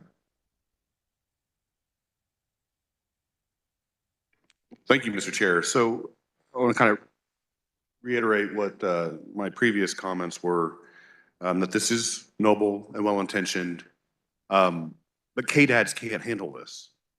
Quite simple. The max capacity that they can handle of adding the IDD population is 500, and that's what we have in the budget. And for everybody, where did we start the legislative session in regards to this particular issue? At 0. At first, when the governor recommended her budget, there was no funding in regards to the wait lists, physical disabilities or for the IDD population. There was 0. Then we had a GBA that came out and was $250 to be removed from the wait list for each. And then we went through the appropriations process and we added an additional $250 to make it $500, which is the maximum that KDADs can handle. I want everybody to remember, when the governor submitted her budget, it was 0. And through the process, we've added 500 to be removed from the wait list. And adding another 500 is unsustainable for KDADs. As I mentioned before, we could jeopardize federal funds if we're not able to identify those providers. This is a very well-intentioned amendment, but it's not feasible. And I just want everybody to remember that when the budget was submitted to the legislature, the number was at 0. Thank you, Mr. Chair. For further discussion, the chair recognizes Representative Will Carpenter for a second time.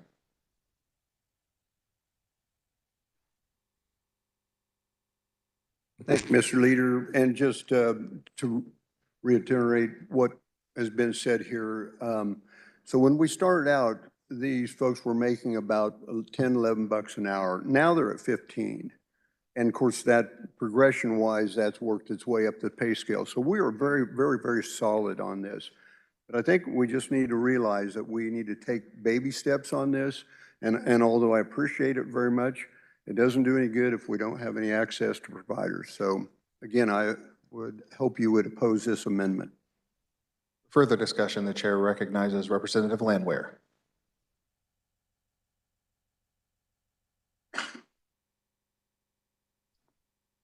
I want to echo the words of the Chair of Appropriations, but I also hope that you listen very carefully to the Vice Chair's Social Services budget and what he said. It would be very disingenuous to get people to believe that you can add another 500 to this, only for them to find out there's no one to provide the services. Think about that. So do you really want to mislead the most vulnerable Kansans? I think not, so I would ask that you oppose the amendment. For further discussion, the chair recognizes Representative Susan Ruiz for a second time.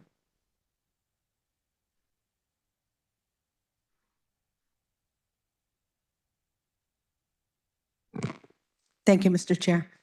I am on that Social Services Committee, and I've been on that since 2019. I have never heard KDAD say that they cannot accommodate taking more and more people off the wait list because they're not really providing the services. It's the providers out there. And the providers are telling us they can do this. They need the slot, they need the fundings to get the slots, to get the staff. It kind of works that way. And I could have sworn that in the governor's budget, there was funding to take 250 off of the wait list. And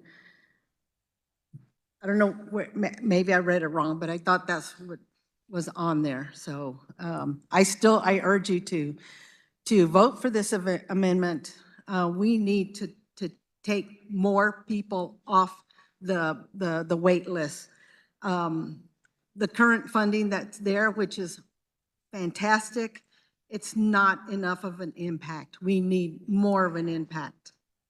Thank you, Mr. Chair.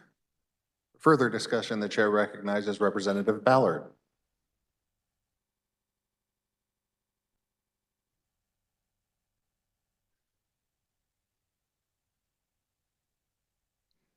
Thank you, Mr. Chair.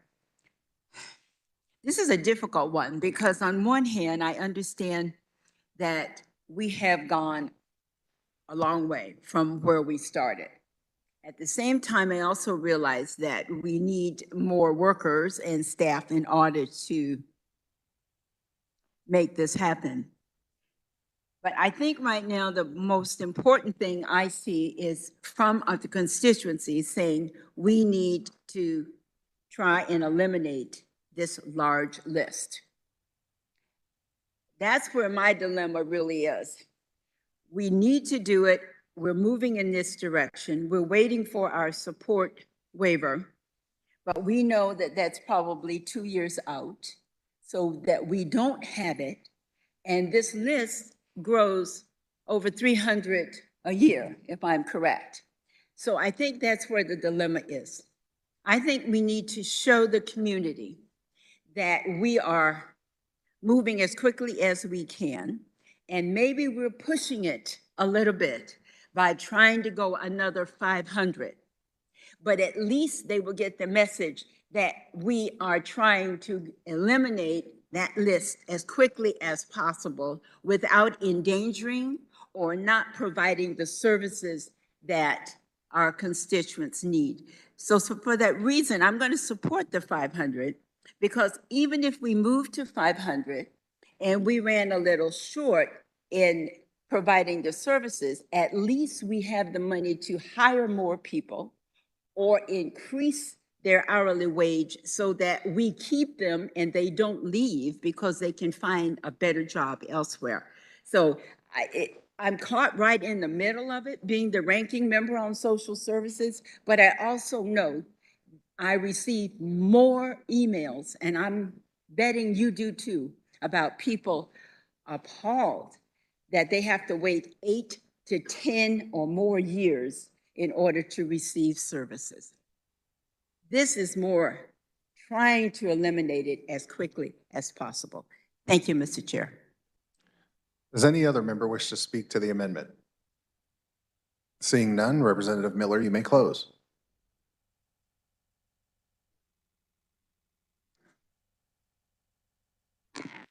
Thank you, Mr. Chairman.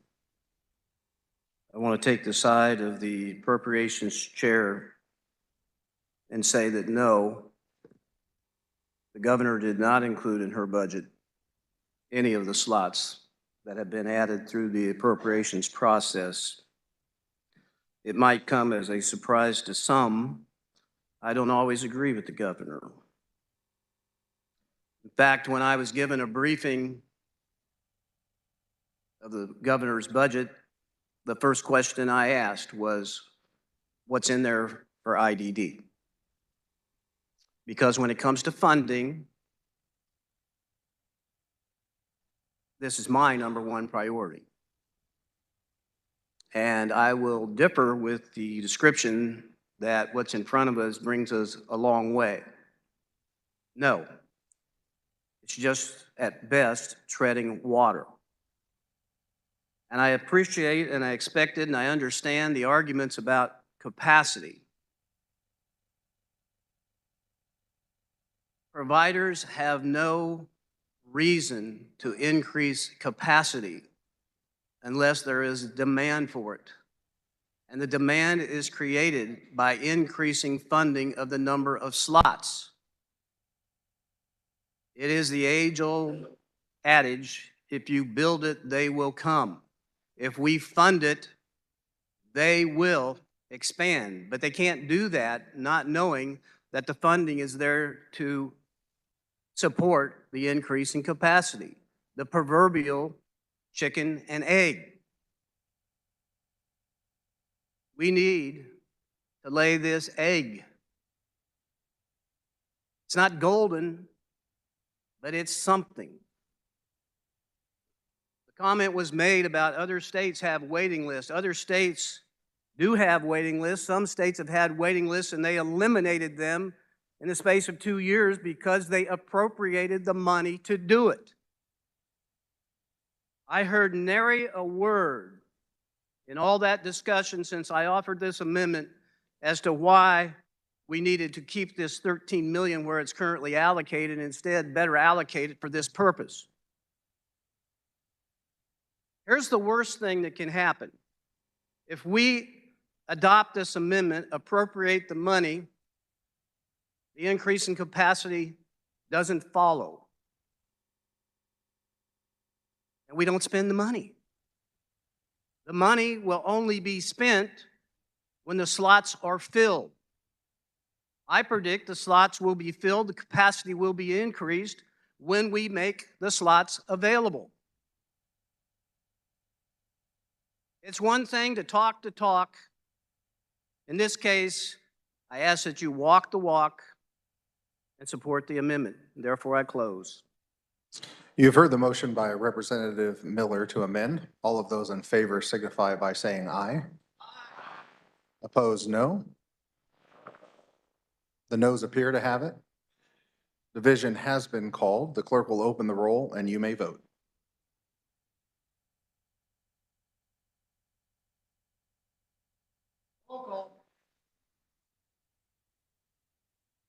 Seeing 15 hands, roll call is in order.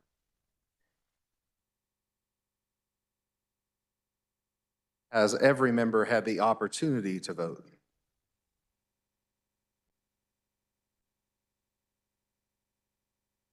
The clerk will close the roll. Does any member wish to change their vote? Seeing none, 50 having voted in favor, 71 having voted against, the motion fails. We are back on the bill. For further discussion, the chair recognizes Representative Featherston.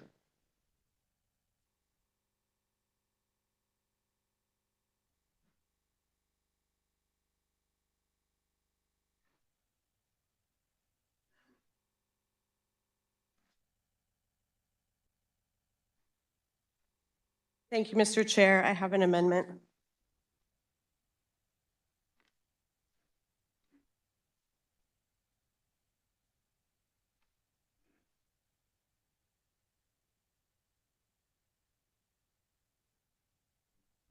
The amendment appears long. Would you care to explain? Sure. Thank you, Mr. Chair. My amendment allot $75,000 that is covered by PAYGO to cover diagnostic mammograms and supplemental imaging for state employees. When this bill was originally presented, it covered women and men across Kansas. We cannot do that at this stage of the budget process, so that is why the bill or the amendment only covers state employees. The original bill was co-sponsored by a bipartisan group of the majority of women in this chamber. It was supported to get a hearing by all the physicians in this chamber.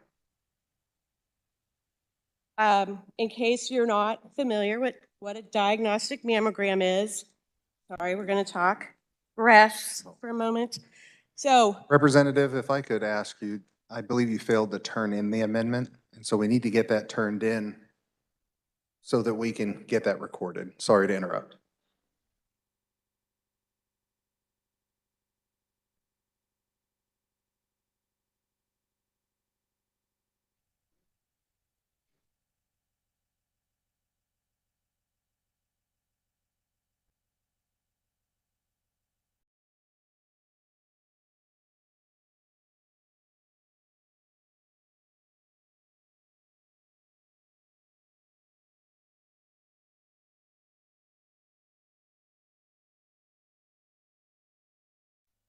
All right, you may proceed. Thank you.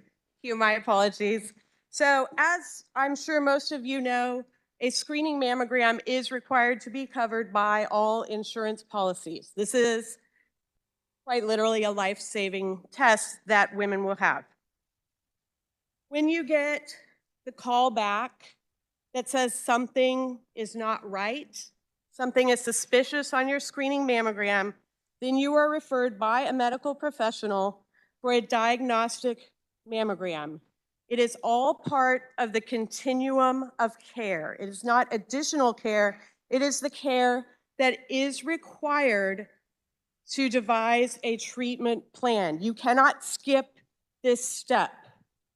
However, we find that of the 12 to 16% of women that are called back for additional screening, 1/5 of them will forego said screening if there is a cost prohibition to that treatment. So 1/5. And let's go ahead and figure in, I think a lot of you would know, women, we might have a tendency at times to put our head in the sand. Oh, I'll just wait and maybe it'll be okay. I don't want to have to tell my children I'm sick. I don't want to have to tell my parents that they might outlive me.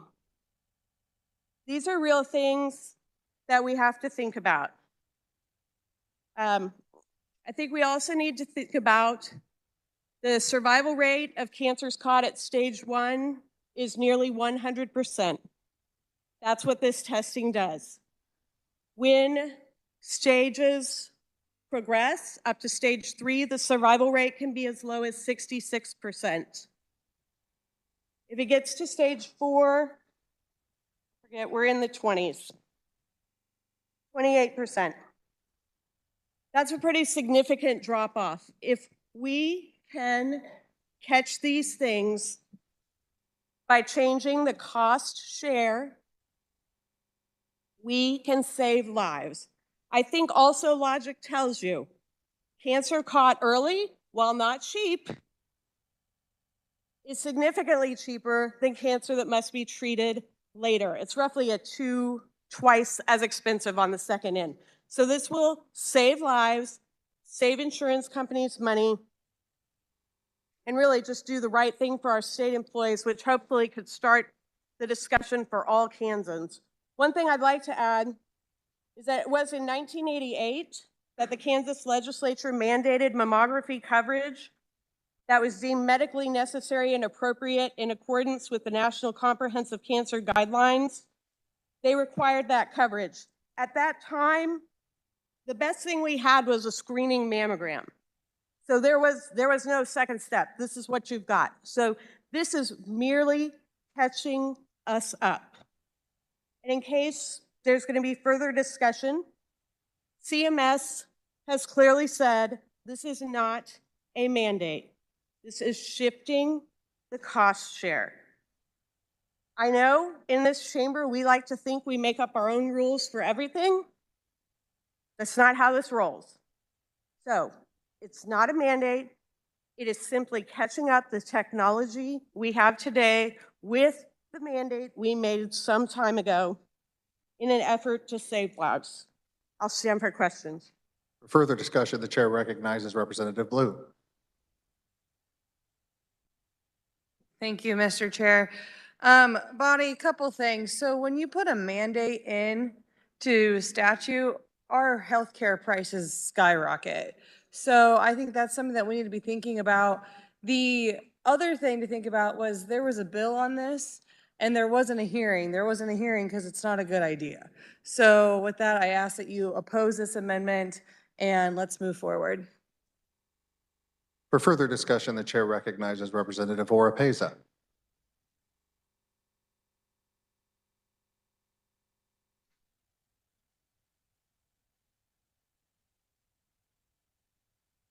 Thank you, Mr. Chair. I am in support of this amendment. Preventative care is what we need to do for the state of Kansas for healthcare for everybody. And I know this may seem very focused on just women, but it's not. About 1% of men actually develop breast cancer. And in this amendment, it does provide for the breast MRI or breast ultrasound. So if a man should feel a lump or have some discoloration or nipple inversion, then they too can have a diagnostic examination. There are 54.5% males that work in the state of Kansas. And I would hope that we'd want to do the same thing for them and do the right thing for them. I would like to go over some indications of higher risk in the male population. That is advanced age. The average age for a woman who is diagnosed with breast cancer is 62. For men, it is between 67 and 72 years old. So the older population is more likely to develop breast cancer in the male population. I just want to make sure that everybody understands there's higher risk factors also involved in this, which is a lack of exercise, obesity, and family history of breast cancer for men specifically. I want to make sure that everybody realizes that and would like to also join me in supporting this amendment for preventative care, especially for our state employees and the predominantly men that work in the state of Kansas. Thank you. For further discussion, the chair recognizes Representative Howell.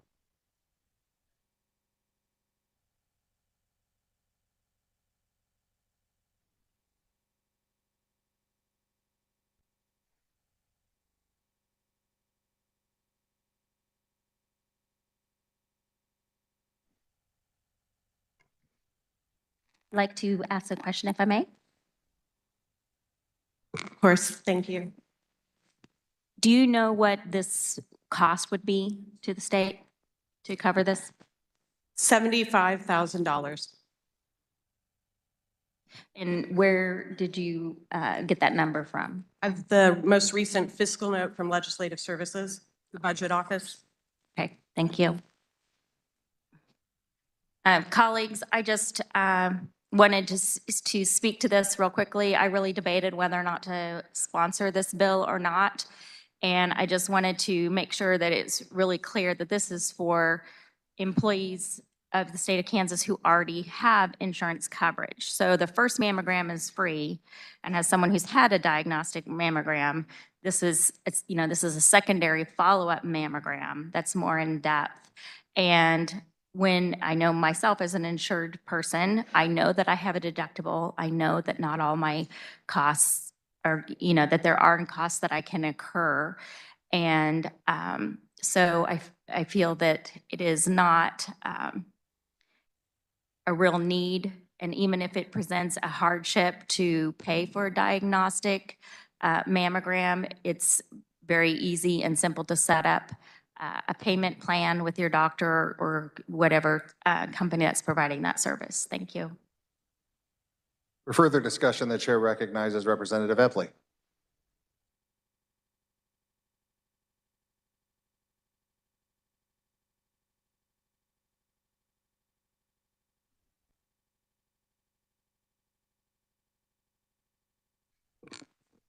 Thank you, Mr. Chair.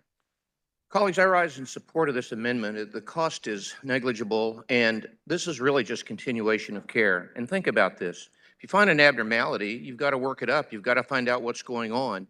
If you don't, it leads to delays in care, and sometimes it can lead to delays in treatment, which has a bad outcome.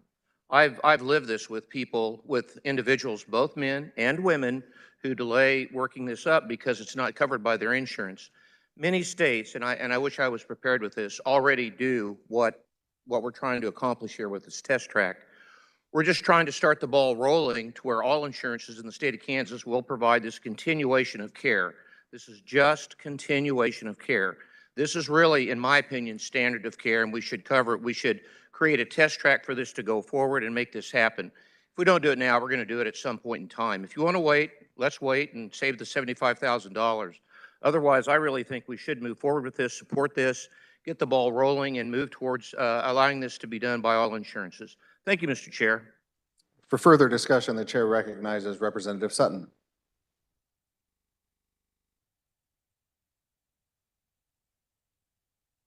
Thank you, Mr. Chair. With regards to the procedure itself, I think there's a very small chance that I have a dog in that race.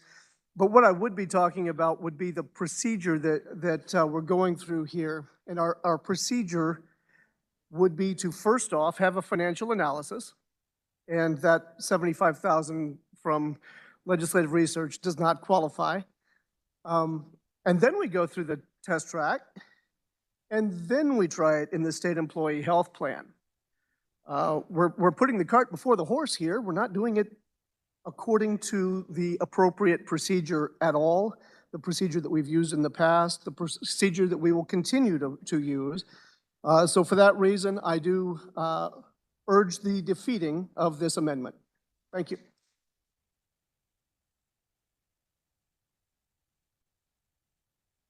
For further discussion, the chair recognizes Representative Fairchild.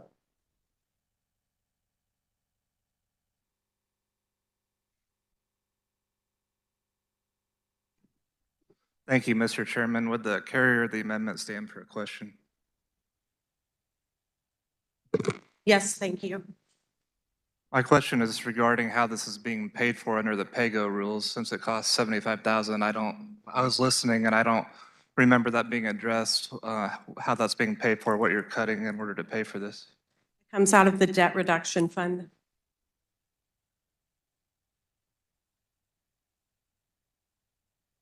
For further discussion, the chair recognizes Representative Haskins.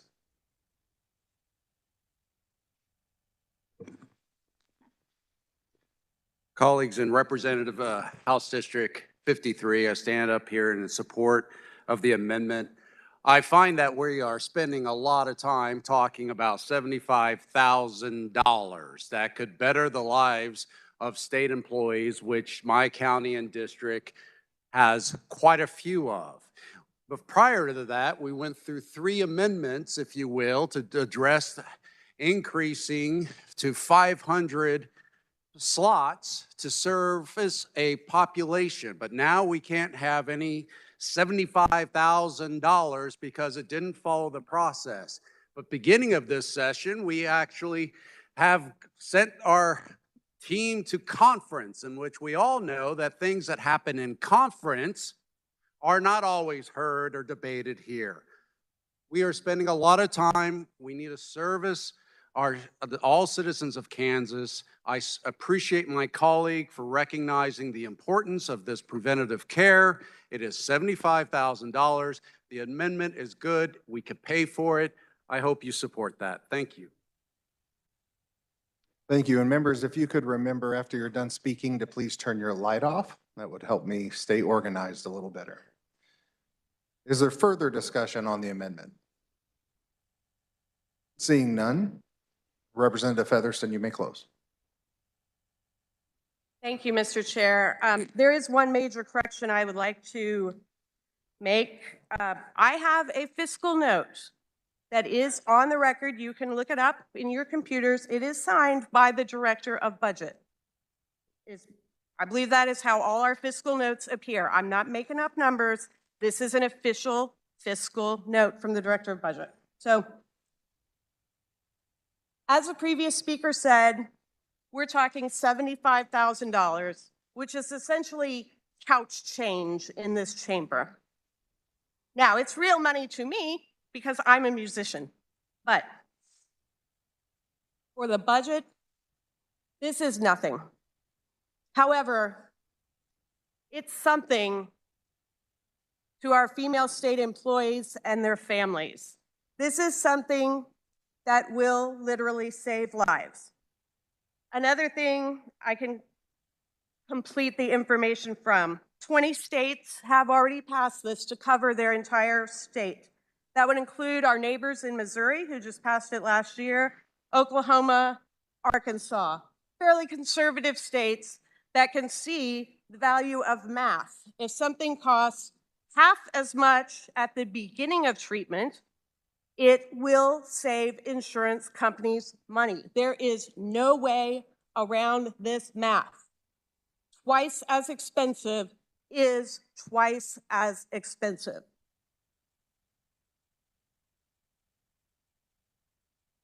I'd like to make note that although I am employed by the great state of Kansas, I do not receive my health insurance through this state.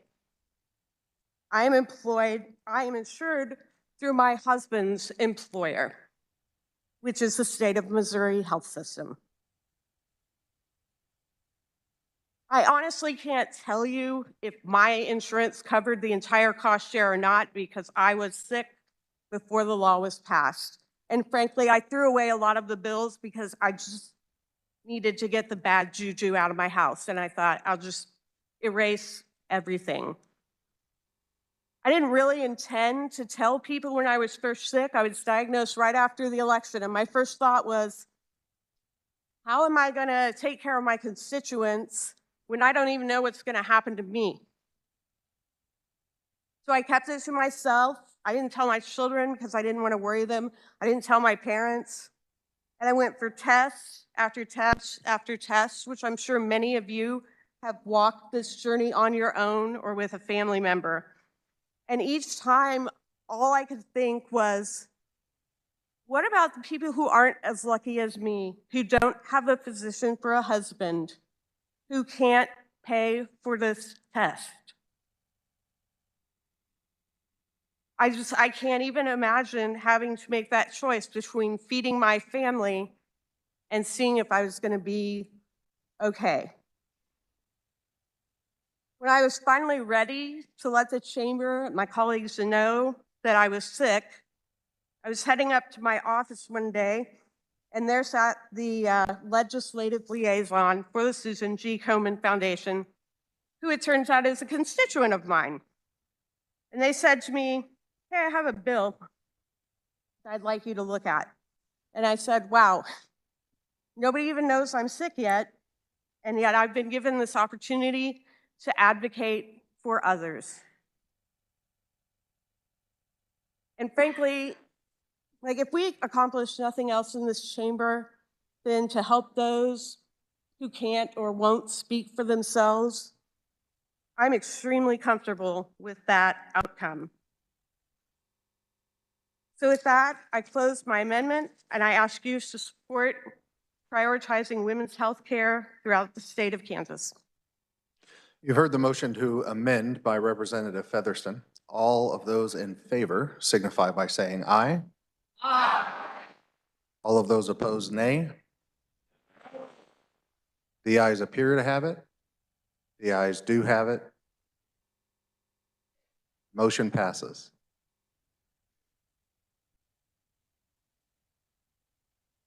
We're back on the bill. For further discussion, the chair recognizes Representative Carr.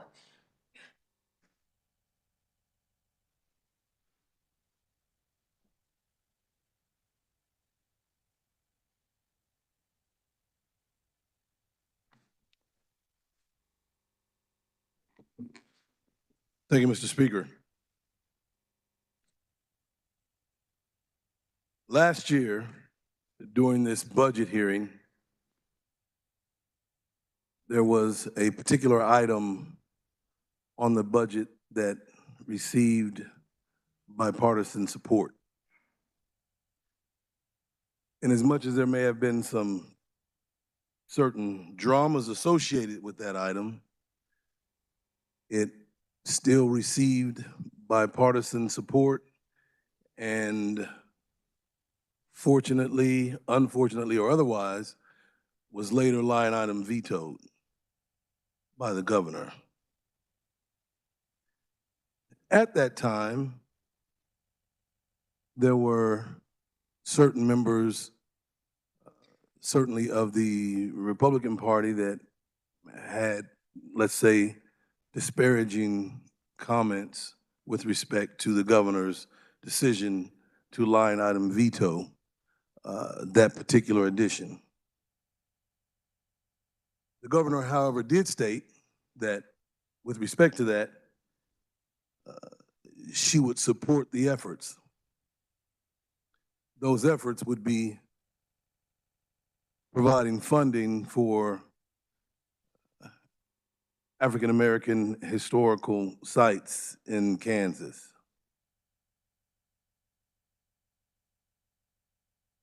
With that, I have an amendment.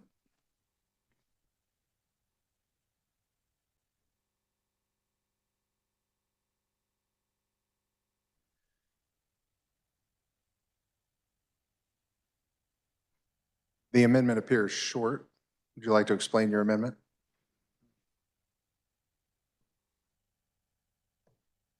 The clerk will read. On page 149, following line 1 by inserting Historical African American Cultural Business Districts, $5 million, provided that expenditures shall be made by the above agency for such account to assist in the restoration of historical African American cultural business districts within the identified qualified areas in Nicodemus, Wichita, Kansas City, Quindaro, and Topeka. On page 266 in line 26, by subtracting $5 million from the dollar amount and by adjusting the dollar amount in line 26 accordingly. On page 267 in line 25, by subtracting $5 million from the dollar amount and by adjusting the dollar amount in line 25 accordingly, and by adjusting the amounts accordingly if multiple amendments are adopted. Representative Carr, you may proceed. Thank you. After that veto, there were several statements that were made by our Republican leadership with respect to the not acceptance or the line item veto, and a few of those I'll read.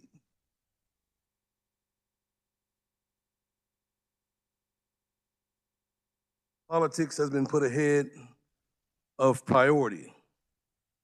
A historical site important to African American history should never be one of those things. I'll continue reading. Preserving the archaeological integrity and educational importance should be a bipartisan priority and excluded from the wrath of political punishment. I would say I'm doing one better. The $250,000 that was added last session was, in my opinion, insufficient. So therefore, I am requesting a $5 million figure that doesn't just focus on one particular area, but it focuses on 4 areas throughout the state.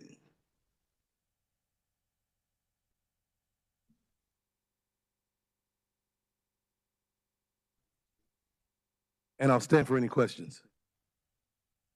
To speak on the amendment, the chair recognizes Representative Waymaster.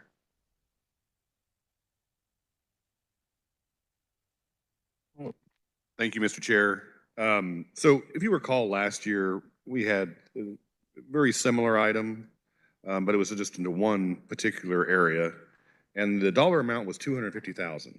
And when the governor vetoed that, in the veto message, it was because it didn't go through the regular process and everything. And you can question whether this is going through the regular process. I mean, granted, yes, we're having a debate on the House floor, but when you talk about the regular process, it's, going through committee, which is what her statement was last year when she vetoed it.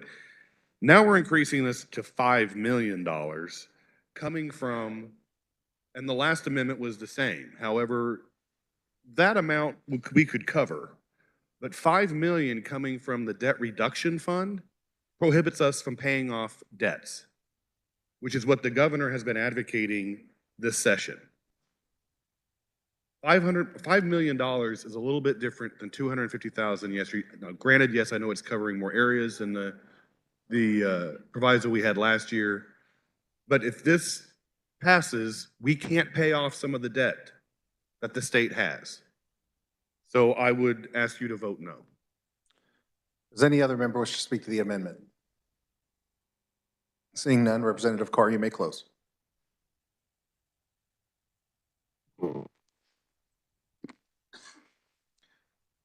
I stood here last year and I posed some of the same questions that the representative before me posed about the timing, why it hadn't gone through the regular process. However, last year, that was not an issue. I even stated that what was different now than any other time, that fell on deaf ears. So I wonder again, what's different now? And I understand that there is a more significant dollar amount associated with this amendment, but I'll also state that it was a virtual embarrassment, the amount that was listed in last year's edition. I have requested an amount that can actually get something done. Some movement can actually be made and something can take place in more than just one singular area. Earlier today, one of my colleagues mentioned the fact that there were funds that would be allocated and located in a single area and not looking at it across the state. I say to you that those places that I mentioned cover a large portion of the state with respect to African American historical and economic areas. And with that, I ask that you support this amendment in the same fashion that it was supported in this body last year and subsequently vetoed by the governor. If that's what she intends to do, then we'll allow her to do that. But I would ask my colleagues that they support this and it pass out of the House at this time. And with that, I close. You've heard the motion by Representative Carr to amend. All those in favor signify by saying aye. Opposed, nay. The noes appear to have it. The division has been called. The clerk will open the roll and you may vote.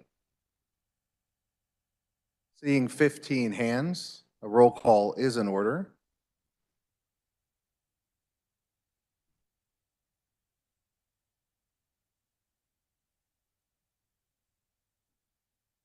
Has every member had the opportunity to vote?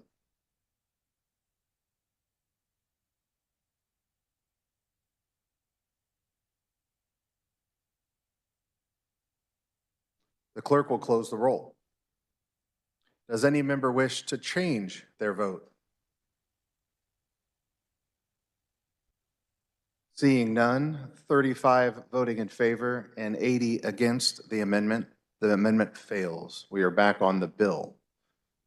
For further discussion on the bill, the chair recognizes Representative Hoagland.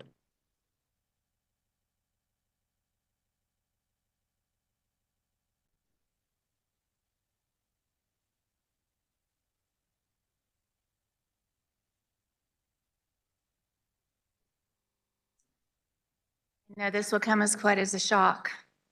I have an amendment.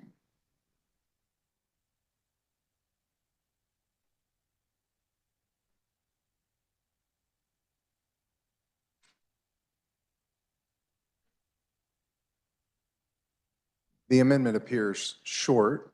Would you care to explain your amendment? Thank you, Chair. My amendment is asking to take $4 million out of the debt service in order to provide free breakfast and lunch for Kansas students. Is there objection to waiving the reading of the amendment? Yep. We have an objection. The clerk will read.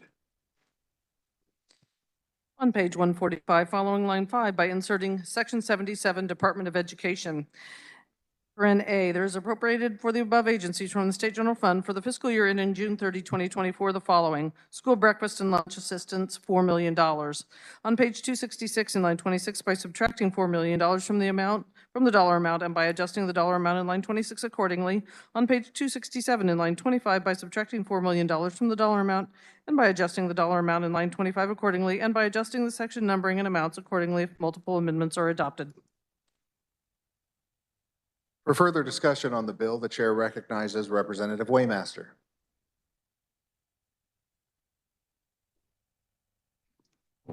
Thank you, Mr. Chair. So again, first, this is dipping in to the debt reduction fund. $4 million, which will be coming out of that fund to pay for the school breakfast and lunch assistance. So it's obviously becoming apparent that the purpose is to use that as a slush fund and try to put the money elsewhere when we won't be paying down our debt. The other thing to keep in mind is this is $4 million.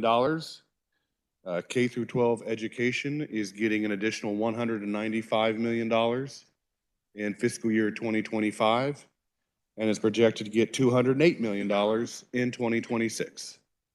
So I think this is a small change in regards to the amount of increases that'll be going in the next 2 fiscal years. But again, this is coming out of the debt reduction fund. I would ask you to vote this amendment down. Thank you, Mr. Chair. Further discussion, the chair recognizes Representative Meyer.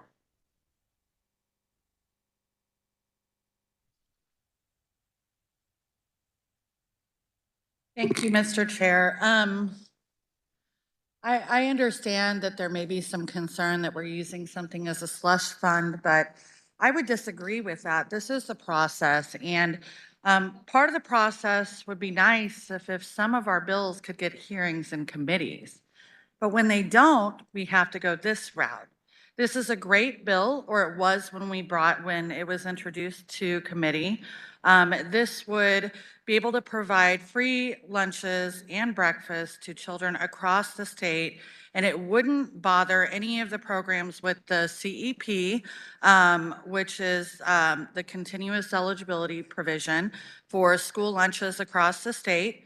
So districts who are already receiving additional funding to provide free and reduced lunches free lunches for their students in low-income districts would not be affected by this.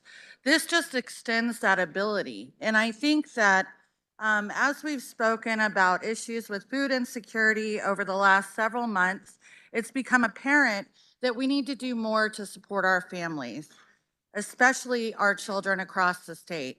We can reduce the amount of abuse and neglect that occurs in the homes by supporting our families through mechanisms like this. And it would be great if we could get a hearing on a bill related to this, but unfortunately that didn't happen. So here we are now. This is not a slush fund thing. This is something where we truly and genuinely want to try to provide for the children in the state. So I encourage you to support this amendment. Thank you. Does anybody else wish to speak to the amendment? Seeing none, Representative Hoagland, you may close. Thank you.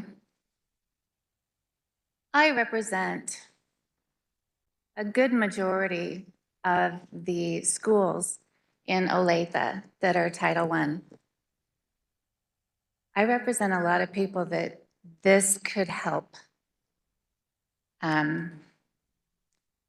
I was a free lunch kid myself, and it'd be wonderful if the children in class were not dealing with hunger. It would probably improve their ability to learn and to focus and to sit still. So I move my amendment. Thank you. You have heard the amendment, the motion by Representative Hoagland to amend. All of those in favor signify by saying aye. Opposed, nay. Noes appear to have it. The noes do. Division has been called. The clerk will open the roll and you may vote.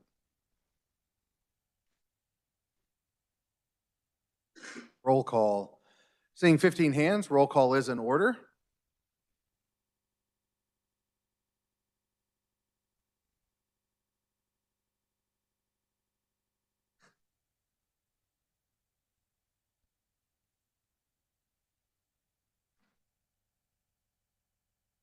Has every member had the opportunity to vote?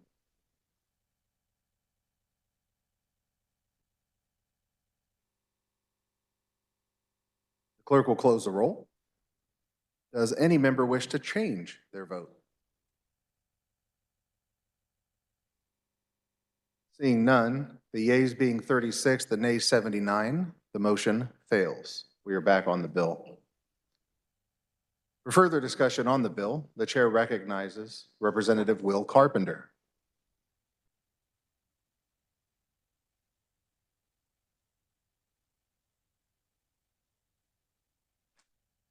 Thank you, Mr. Leader. I don't think it takes, I think everybody in this chamber understands the struggle that our rural hospitals and our hospitals in general are going through. And when we came to this session, it's been a full court press to get funding to these hospitals through the 30% increase that we have in the budget for the increase in provider rates. And this is just another tool in that closet. And so with that, I have an amendment.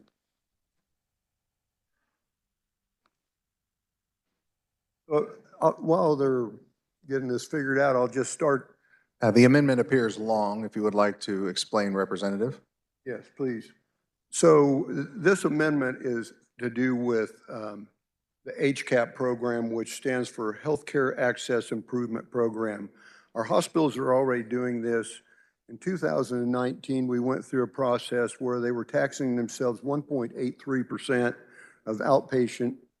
We changed that to 3% of inpatient and outpatient in 2019, and in 20 we passed that bill. That brings down the hospitals tax themselves about $181 million.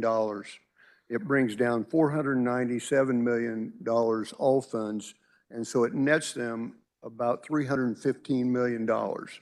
So this one doubles that.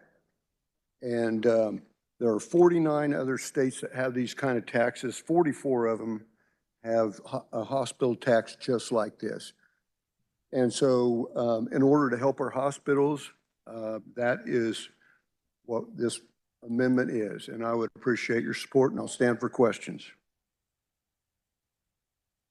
For further discussion on the amendment, the chair recognizes Representative Waymaster. Nope. Was there an objection to waiving the reading of the amendment? There is an objection. The clerk will read. On page 111, following 18 by inserting paren J, during the fiscal year ending June 30, 2025, notwithstanding the provisions of KSA 65-6208 and amendments thereto or any other statute to contrary, in addition to the other purposes for which expenditures may be made by the Department of Health and Environment, Division of Healthcare Finance, from monies appropriated from the State General Fund or any special revenue fund or funds for fiscal year 2025, as authorized by this or any other appropriation act or the 2024 regular session of the Legislature, expenditures shall be made by such agency from such monies during fiscal year 2025 to submit to the United States Centers for Medicare and Medicaid Services an approval request to increase the hospital provider assessment rate to an amount of not less than 5% and not greater than 6% to include a hospital inpatient and outpatient net operating revenue in the hospital provider assessment, and to base such assessment on each hospital's fiscal year 2022, provided that the Department of Health and Environment shall cause notice of such approval by the United States Centers for Medicare and Medicaid Services to be published in the Kansas Register, and provided further that the changes to the hospital provider assessment described in this subsection shall take effect on and after January 1 or July 1 immediately following such publication, and provided further that after such date no additional monies appropriated from the State General Fund shall be expended to support rate enhancements under the hospital provider assessment. The amendment has been read. Does anyone wish to speak to the amendment? Representative Waymaster. All right, thank you, Mr. Chair. Would the carrier of the amendment stand for a question? Yes, sir. Okay, so in reading the amendment, this is coming from existing resources, correct? And would draw down more money from the feds? Correct. And how these HCAP programs work is the hospitals tax themselves, and this time, again, it's $181 million, brings down matching federal funds. So it has no effect on our budget whatsoever. All right, thank you. I would ask you to vote in favor of the amendment. Thank you, Mr. Chair. Is there anyone else that wishes to speak on behalf of the amendment?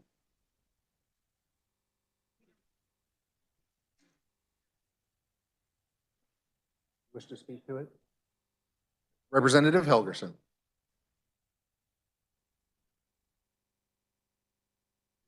Well,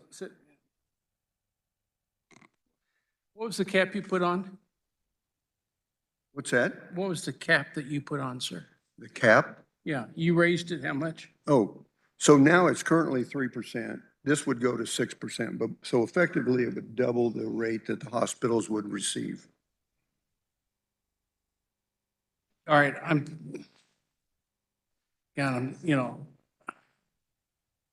this was actually an old Ponzi scheme that was started out by the nursing homes in the 1970s. It was.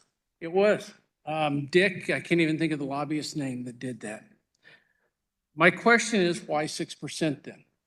If a 6% is good, why not 10%? Well, I think what Nebraska and some of our other surrounding states have done is the 6%. I don't feel comfortable with going any larger than that. I'm not even aware of anything that CMS has approved that's over 6%, but they may. You know, it almost sounds too good to be true. But, you know, that we can get 6% on our hospitals with just some changing in paperwork. I can't disagree with that, but that's the game that's being played. We have to be competitive. We have to take care of our local hospitals any way we can. And if that means this, then that's what it means. A member of your subcommittee put in some additional enhancements for hospitals over the last couple of years. Would we need to continue those enhancements for hospitals if we've upped this to 6%? I'm not aware of what you're talking about. I thought we added some benefits to the hospitals in order to keep them going. Not that I'm aware of. Okay. The largest thing that's happened is the 30% increase in hospital provider rates that we're doing this year in the budget. If this, okay, thank you very much. I appreciate it. I know tomorrow there'll be a serious discussion, hopefully a serious discussion on Medicaid expansion. The idea that's being proposed may be very valid. And I said it, you know, honestly, nursing homes, Dick Hummel, that was his name. He was the lobbyist for the nursing homes in the 1970s and 80s. He came up with this idea, and I told him he was crazy because the federal government would never go along with us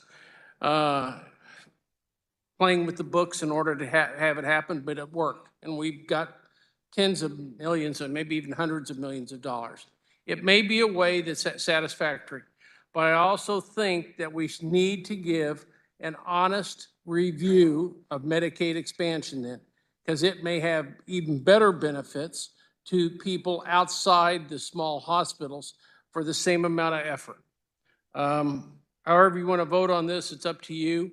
But I hope that we will look at both programs as how we can better protect our state finances, but also provide better health care to our overall population.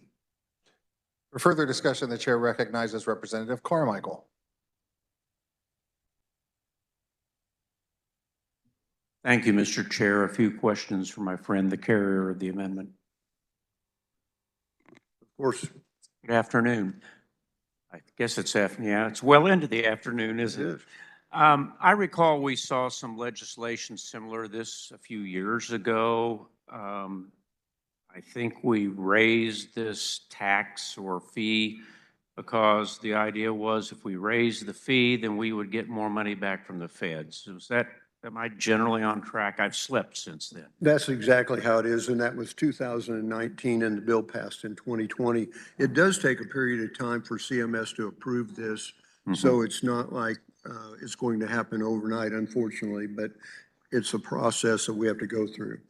Does this just benefit hospitals, or does it benefit nursing homes or assisted care? I can't remember where the additional money ends up. This just benefits hospitals. Now, we already have a nursing home bed tax, which basically is the same exact thing, but it's for our nursing homes where they tax themselves, and then it brings down federal funds. So we already have that also. This is not changing that one bit, though.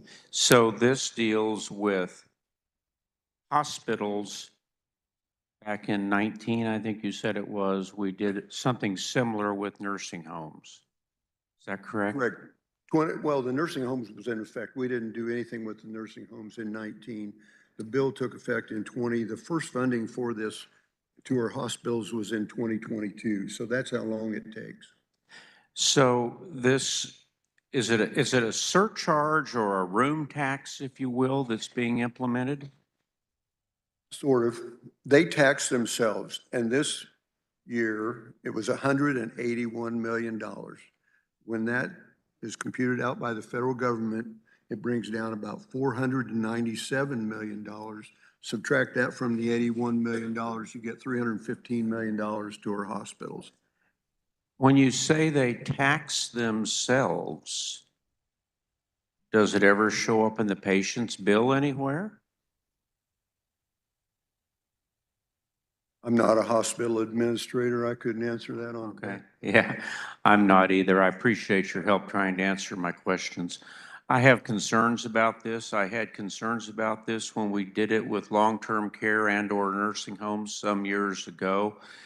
My recollection, and I could be entirely wrong, but my recollection is that for people who are on Medicaid, for example, the reimbursement, if you will, went up because the cost of care went up. In other words, we garnered more money from the federal government that ended up in the nursing home owners or operators' pockets. And I'm not complaining about that because the compensation rates for Medicaid-type care in nursing homes is abysmally low. But my concern then and my concern today remains, and I don't know the answer for sure, but for private pay patients, like my mother who lives in assisted care, I think it raises the charge. I don't think it's free, and I don't think it's the owners taxing themselves, but I could be wrong. But before I do something like this by means of a proviso, I think I would need to hear, or I'd need to have members who specialize in these areas, if you will, because of their committee assignments, tell me, no, we've looked at this. This doesn't impact the cost of patients. This is just free money from the federal government. Sounds a lot like Medicaid expansion to me, Mr. Chair. Thank you. For further discussion, the chair recognizes Representative Susan Ruiz.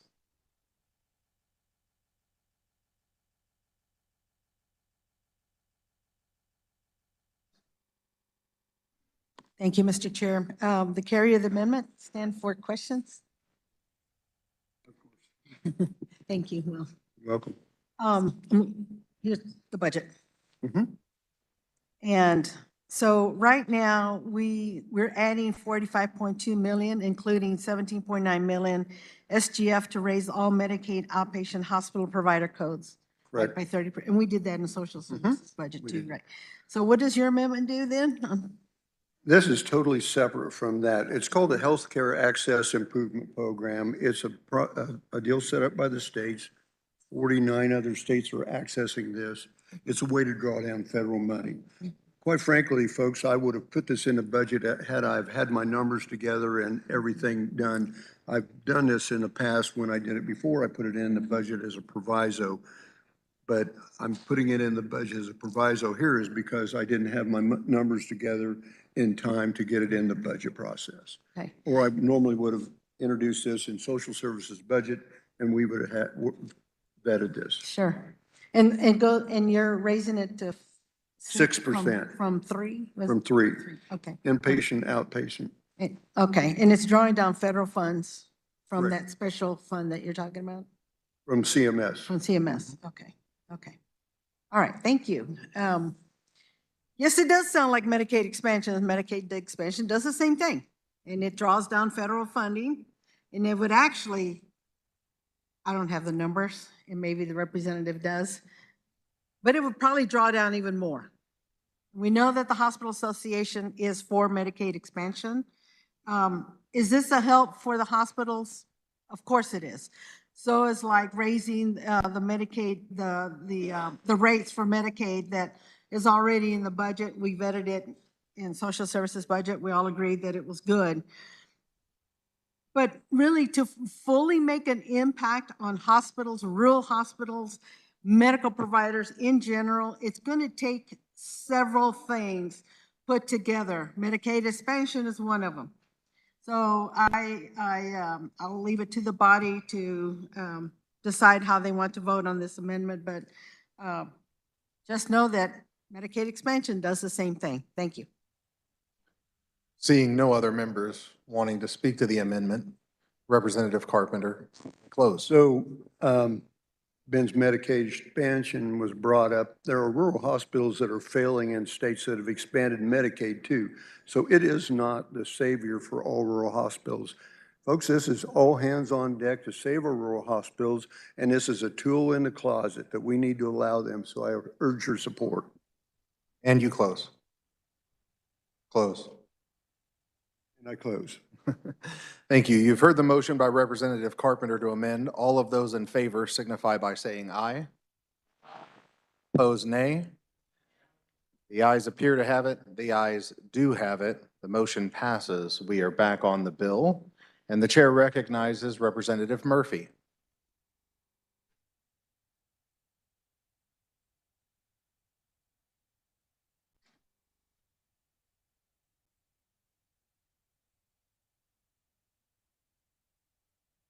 Chair, have an amendment.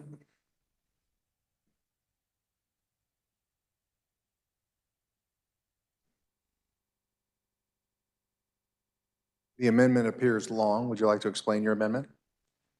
Yes, just briefly. This is about the 340B drug pricing program. It was created in 1992. Requires that drug manufacturers, I got to put my glasses on to see my notes.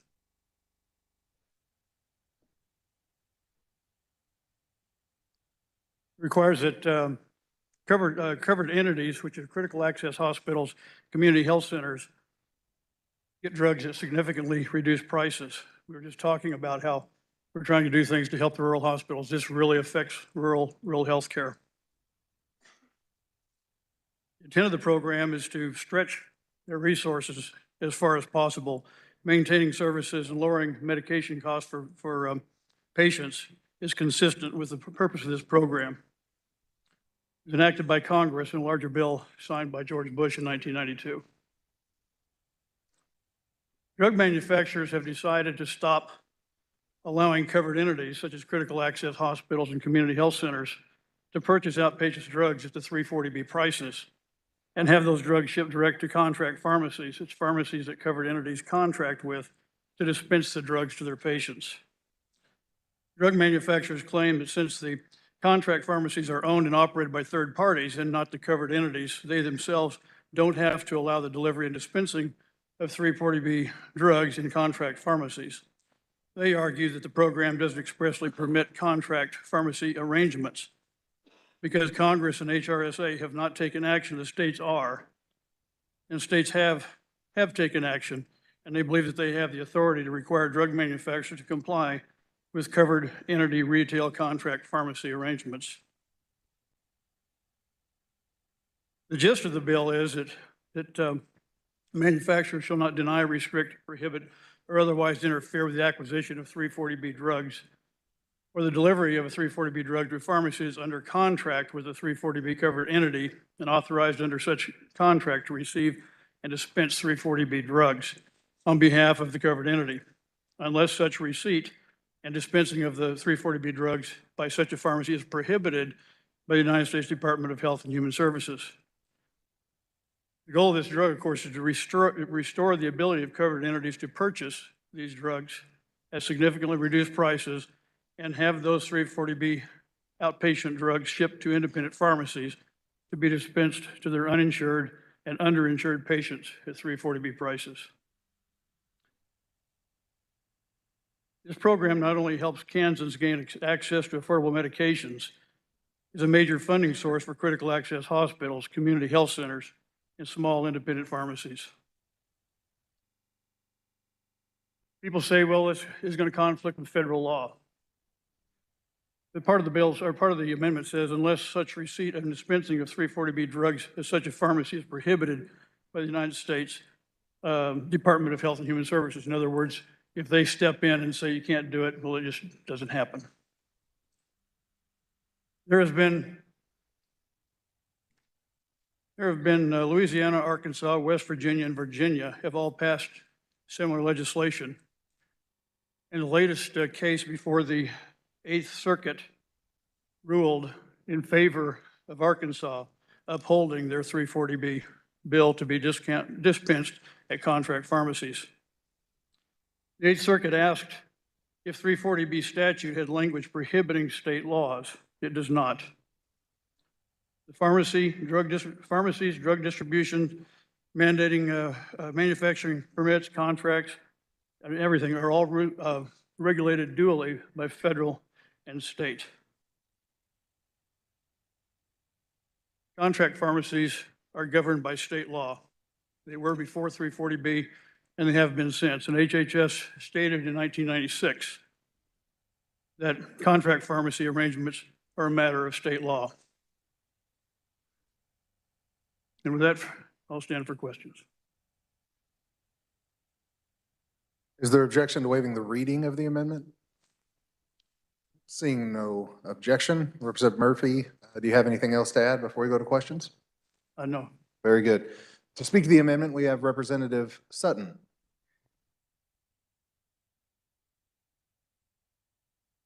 All right, well, there's a whole lot, thank you, Mr. Chair. There is a whole lot wrong with this amendment. We're going to start off, however, with challenging the germaneness due to the fact that we're on the budget, and this is some drug policy question. In fact, even more fun, a federal drug policy question. So I'm going to question the germaneness. Germaneness has been challenged. The Rules Committee will meet, and the Rules Chair will make a decision.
All right, we'll come back to order. Body, the Rules Chair will issue her ruling.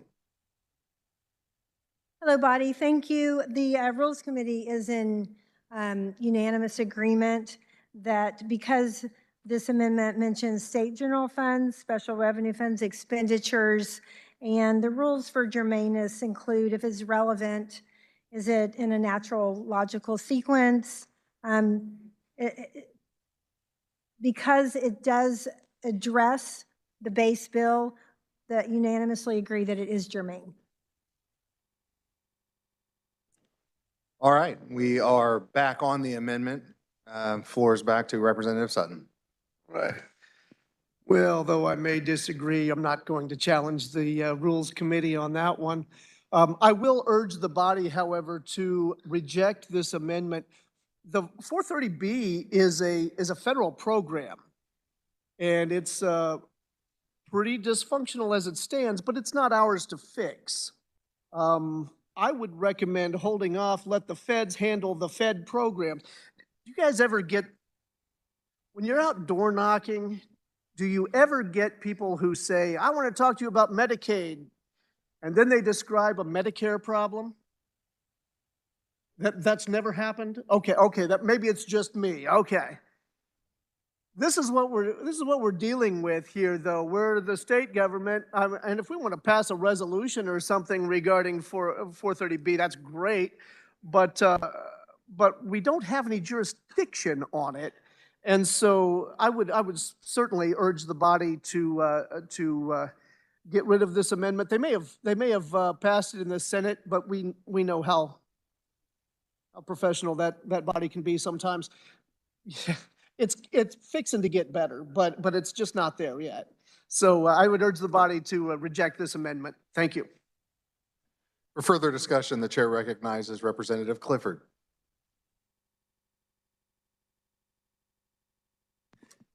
Thank you, Mr. Chair. Body, our local rural pharmacists and pharmacies are being screwed by corporate America. I can't put it any other way. Representative, if you would watch your language, please. Thank you. I accept the admonishment of the chair. Well, they're being put out of business. And I'll give you an example. In my town where my hospital is a 340B hospital, it is allowed to pick only one partner in the community with whom to deal. We have a local pharmacist. We have another one's gone out of business already. We have a Walgreens, we have a Walmart. So if the hospital chooses the Walgreens as their 340B partner, my local pharmacy is going to go out of business. Now, I don't want to totally conflate two issues, but I do want to show you an example of what just happened to me last Friday when I went to fill a prescription in my local pharmacy, because it also speaks to how our local pharmacists are being squeezed by corporations. My drug cost me a $7 copay under our state Caremark drug plan. Those of us under the state plan have Caremark. I pay $7 if I get the brand name, and in fact, Caremark requires that the pharmacy dispense the brand name product. My pharmacist gets $35 from Caremark, so they're getting a total of $42. But that drug cost my local pharmacist $50. So if they were to dispense that to me under our state insurance, Caremark drug plan, they're losing $8. You can't make it up on volume. Now, why is that the situation? Well, Caremark gets a kickback from the manufacturer of my drug for their volume sales of that brand name product. They're taking kickbacks. That rebate, or it's called a rebate, but again, language always matters to me. It's a kickback. That rebate ought to flow through at least to the pharmacist, if not to me. So there is a squeeze play going on, and all of our rural pharmacies are going to go away if we allow these to happen. The Supreme Court has allowed the states to weigh in on this, and you will continue to see bills and amendments to this effect, affecting 340Bs and eventually the pharmacy benefit managers.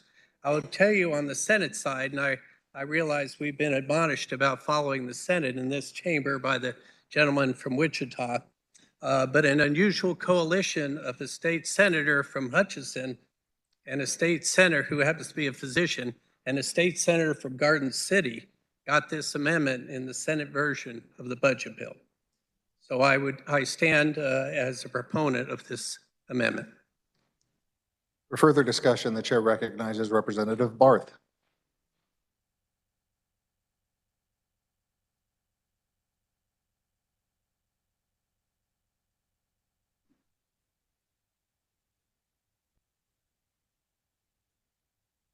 Thank you, Mr. Chair. I too am in support of the amendment. This is addressing an issue with big pharma and dealing with drugs at discounted rates here for people who are uninsured and underinsured. So it is a way that I think is a solution that could help. This also aligns with our Better Way plan, looking at. Ladies and gentlemen, if we could keep it down in the chamber, please. Thank you. Thank you, Representative. Helps with our Better Way plan is it's looking at cost solutions at helping struggling hospitals and community centers. This could help those folks in those worlds and independent pharmacies. It's not going to cost us a penny, so budgetarily there's no restraints or issues there. I don't know, to me this seems like a no-brainer. Thank you. For further discussion, the chair recognizes Representative Riley.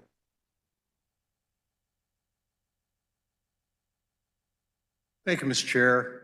So a couple years ago, on some legislation with pharmaceutical benefit management people of trying to get that all under control. And so that's where I learned a lot of my information about this 340B program. And most of you, when you hear that terminology, you have no clue what we're talking about here. But that was a special federal program that was designed to get these smaller hospitals money that they could use on special programs so that they could help out people that have very low income, either by programs, you've seen them in Wichita, different places, that could not, a hospital by itself could not afford. This program, this 340B program, brings in a lot of money to small hospitals that they would not get to see before. So I am going to stand with my previous two folks that are here that spoke and agree that we need to stand behind this bill or this amendment and vote yes. Thank you. For further discussion, the chair recognizes Representative Carlin.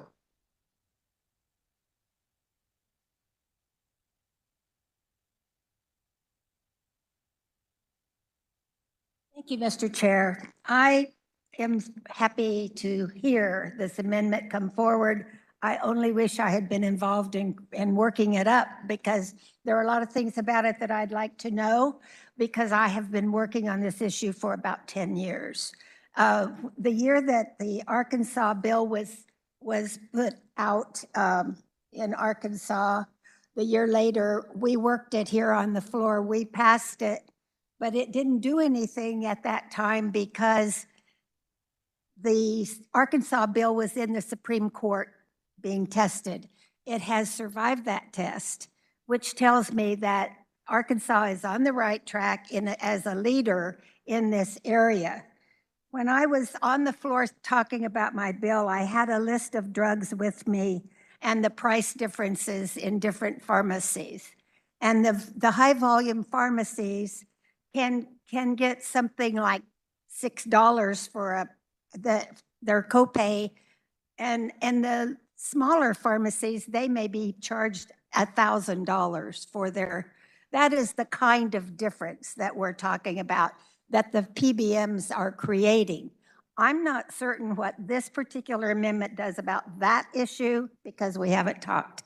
But I do know that we're on the right track, and I do support the amendment, and I hope you'll do so. Thank you. Further discussion, the chair recognizes Speaker Hawkins.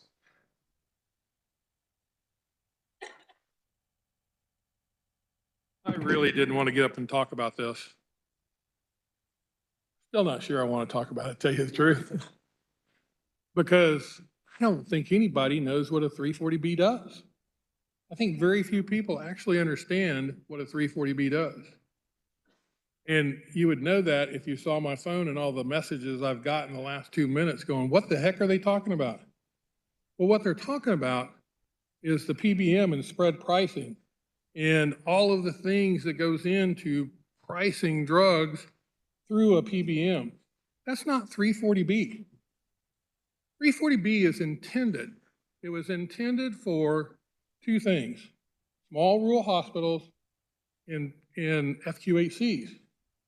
And the whole purpose behind the 340B program is for them to be able to get drugs at a very, very low cost, be able to raise the price, they get the spread, and then they get to use that spread to further the programs to the community.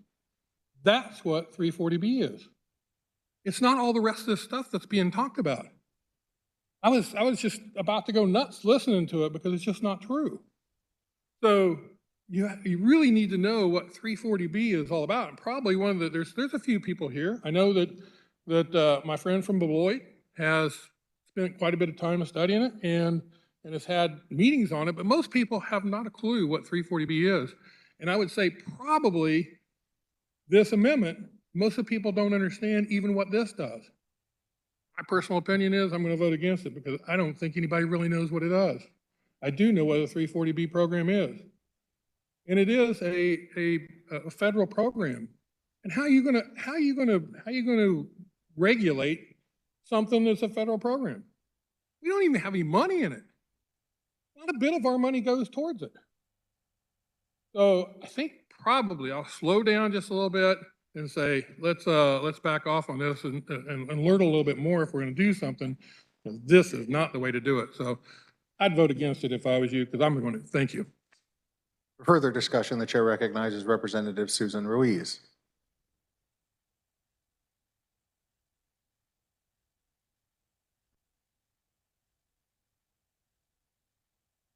Thank you, Mr. Chair. The 340B pharmacy that I'm most familiar with is called Genoa Pharmacy. And Genoa provides pharmacy services. I mean, they actually have a pharmacy in many of the community mental health centers. They've been there for years, and they provide exactly what the carrier of the amendment said: low-cost medication for those who have Medicaid or those who don't have Medicaid. So it's very effective, and this way, the clients of these community mental health centers don't have to go to other pharmacies to get their medications. It's right there. On top of that, they will put the medications into bubble packs, and you can't get other pharmacies to do bubble packs. And so a bubble pack, if you ever seen it, it's a pack.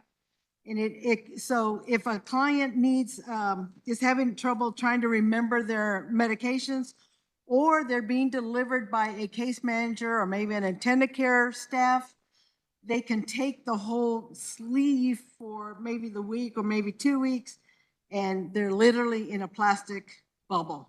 You just undo the bubble and you get your day's medications. And it could be done by morning, afternoon, evening kind of medications. That is a convenience that you cannot normally have your regular pharmacist do. They do a lot more other than just dispensing the medication.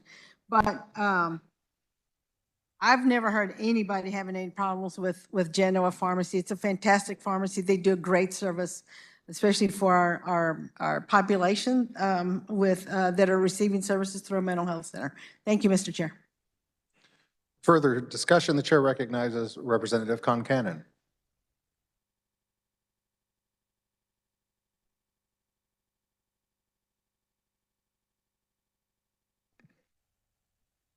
Thank you, Mr. Chair. This is a complicated issue. It's a Medicare law that was established in 1992. This particular, well, let me back up. 2 years ago, I chaired an interim committee that ended up meeting for 2 days, and we studied this issue. We even had the attorney that wrote the bill back in 1992 that testified via WebEx. We had, throughout the day, the first day that we had experts on this issue explain it, break it all down. And then in the afternoon, we had providers come and tell us how this benefits them. Some of the access, well, it increases access to care. They're able to provide vaccinations and mammograms for the uninsured. Some hospitals use it for transportation. It's confusing because it's not designated for any particular thing, but it needs to be healthcare related. So Big Pharma now is not recognizing the 340B pricing. And so there's the issue. We're not expanding Medicaid.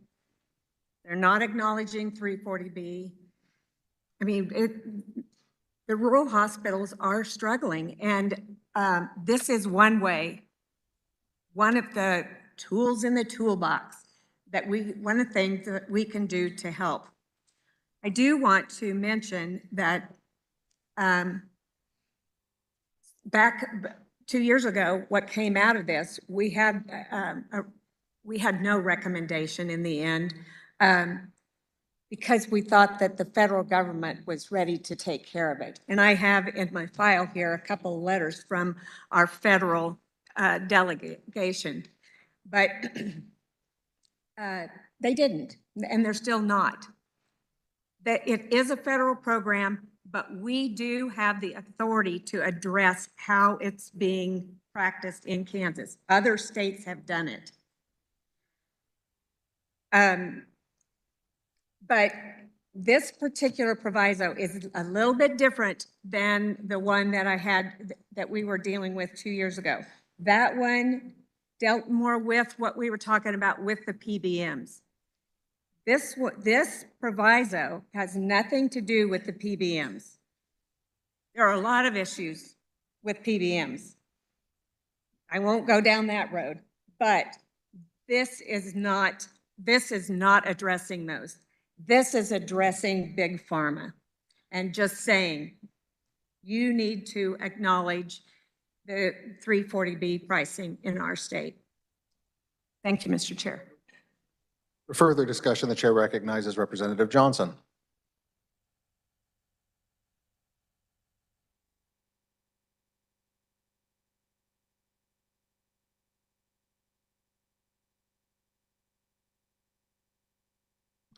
Thank you, Mr. Speaker. Just really quickly, a week and a half ago, I did an editorial in our Leavenworth newspaper about some of these issues dealing with the costs of prescription drugs for our seniors and the problems we're having. It is out there. I am very pleased that our junior senator in Washington has some legislation, and I think you need to take time and look at it and see what he is doing, because I do believe this is going to be a federal issue before it's all done. But we have to take action now. If we don't, we're going to lose these small pharmacies. Thank you, sir. Further discussion, the chair recognizes Representative Vic Miller.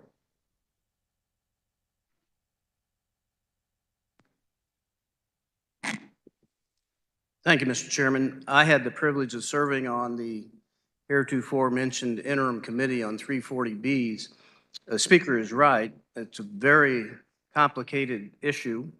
And I was so pleased to hear the chairman of that committee come down here and explain that this amendment is not the same as what we were looking at when we studied the PBM issues. I was very disappointed after she spoke a moment ago. She walked away without saying whether she was for or against the amendment, even though I think she intended for her position to be implied. I chased her down because I very much respect her position on these issues, and she clarified she supports the amendment. I also want to say thank you to our medical professional for clarifying, although I didn't care for his distasteful language. I do appreciate and respect his opinion on this issue, and therefore I rise in support of the amendment as well. The chair recognizes Representative Clifford for a second time.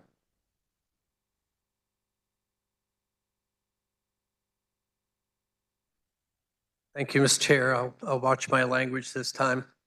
I think it's Admonish Bill Day. I do want to apologize to the body for conflating the PBM issue and this 340B. I certainly understand both quite well. I've advocated in Washington, D.C. On both issues. I still rise in support of this amendment. My local hospital, I have 5 rural hospitals. One of them uses 340B revenue to take care of uncompensated care regarding deliveries, pregnancies, and children. So these resources are very valuable to our local pharmacy. And I agree with the representative from Beloit that we do have purview of this 340B program at a certain level. Thank you. Thank you. Seeing no other members wishing to speak to the amendment, Representative Murphy, you may close.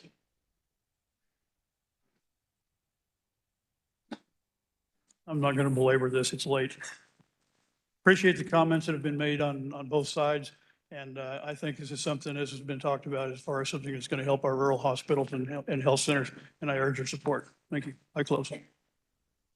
You've heard the motion by Representative Murphy to amend. All those in favor signify by saying aye.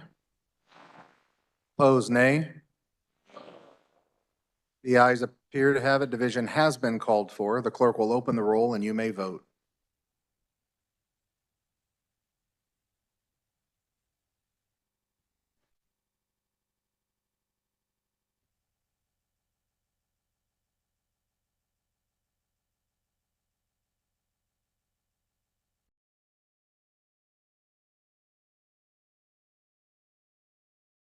Has every member had the opportunity to vote?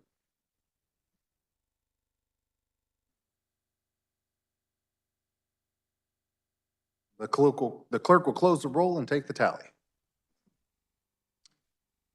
77 having voted in favor and 41 against. The amendment passes. We are back on the bill, and seeing no further discussion on the bill, Representative Waymaster, you may close.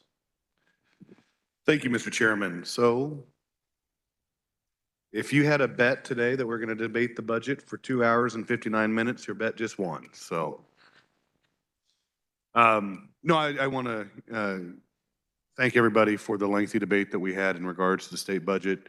As was mentioned in calendar this morning, this is the largest item that we discuss on an annual basis because this is what actually funds the state of Kansas. So with that, Mr. Chairman, I move that when the committee rises and reports, it reports House substitute for House Bill 2273 as amended favorably for passage. You have heard the motion by Representative Waymaster to report House sub for House Bill 2273 favorably. All of those in favor signify by saying aye. Opposed, nay. The ayes appear to have it. The ayes do have it. Motion passes.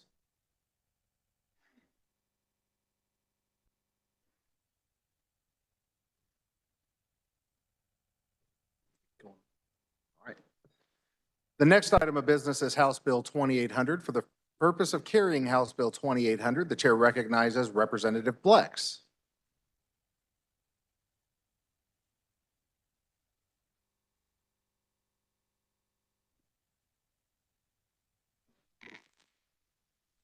Thank you, Mr. Chair. I think we're all ready for a breath of fresh air, so let's talk about conservation. Let's keep the volume down. Thank you. House Bill 2800 comes through the Appropriations Committee, trickled down through the Ag and Natural Resources, and it basically establishes some additional funding for conservation districts. There's 105 conservation districts, one in every county, large and small. And the background on these were started in the Dust Bowl of the 1930s. And 1938, Labette County was the first conservation district. And the conservation district's kind of the main local government in a county. It's normally housed in the Farm Service Agency building. And when people go in there with a problem or need some cost share money for a practice, that's the first place they connect. And the funding is local with the local county commissioners, as well as a state funding through the Department of Conservation and the Kansas Department of Ag. And in that funding, currently, under the current rules, the state of Kansas Division of Conservation will match whatever the local counties match. So a lot of the small counties up to a cap of 25,000. That's the state match right now. This bill would take that cap to 50,000, and it would be a 2-to-1 match. The state would provide $2 for every dollar that the local county. And some counties don't have a real big problem, but others may not be able to raise over $15,000, $16,000, $17,000. So that would mean on the old bill, it would be a 1-to-1 match. Under the new bill, they would go up to 34,000. So this is managers. There's a lot of turnover within this department because of wages. And this is an important position. It was supported by most of the farm groups and agencies, as well as Nature Conservancy. So currently there's 2.5 million, and they take that 2.5 million, divide it by 105, comes out to about 23,000. Some of you remember the water plan bill we passed last year. That would provide an additional million. So so that would be 3.5 million, which would bump that up to about, if you divide it by 105, up to about 33,000 per county. So we'd be able to transfer that. And if we don't pass this bill, basically that 1 million that's in the water plan fund would just have to lay idle. So with that, I'll stand for any questions. Members wishing to speak to the bill, the chair recognizes Representative Carlin.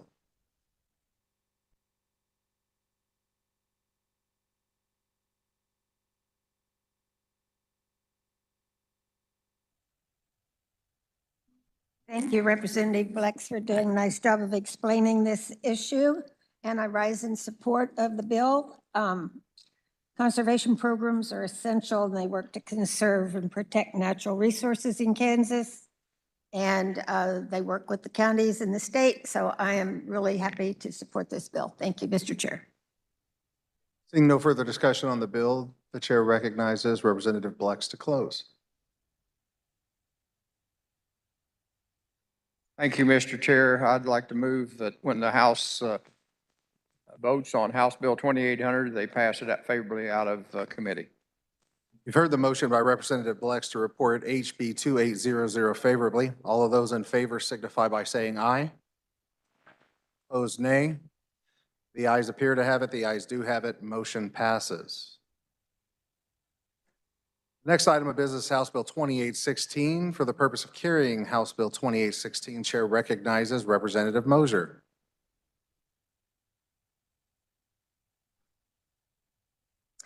Thank you, Mr. Chair. There were no committee amendments. Please continue. There are some places that people just shouldn't go without permission.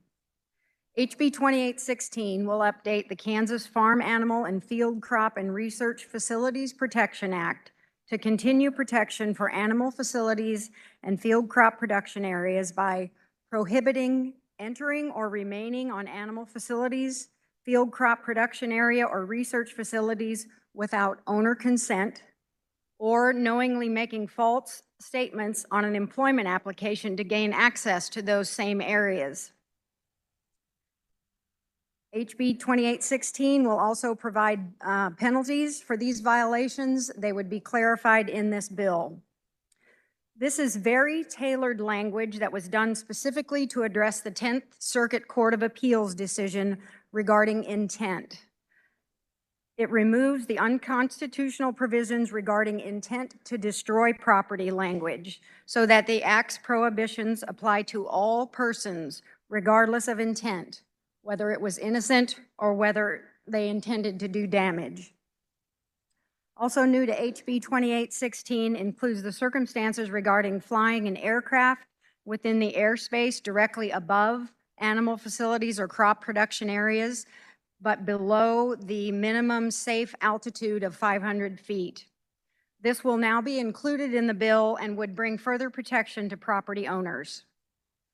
Examples of a drone coming in, photographing facilities, or intentionally alarming livestock could result in potential animal injury and facility damage. Because of the possible increase in cases filed, judiciary operating expenditures may increase, but, and also again with potential increased sentencing, there could be an increase, but all the agencies have stated that the exact estimates of fiscal change are not measurable or have negligible effects. With that, I will stand for questions. Members wishing to speak to the bill, the chair recognizes Representative Shu.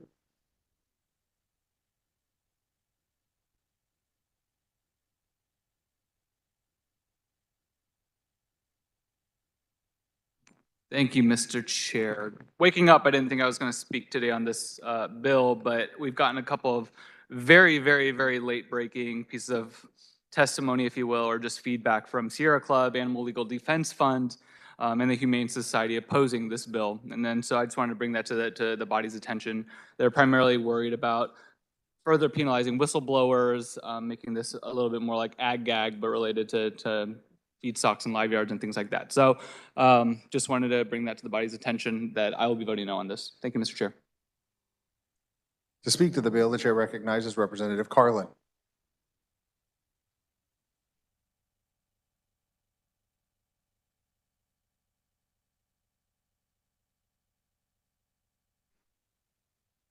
Mr. Chair, I rise in support of the bill. I did hear the concerns that were raised just by the previous representatives, and I did check with the Department of Agriculture, who had not weighed in on this in the committee.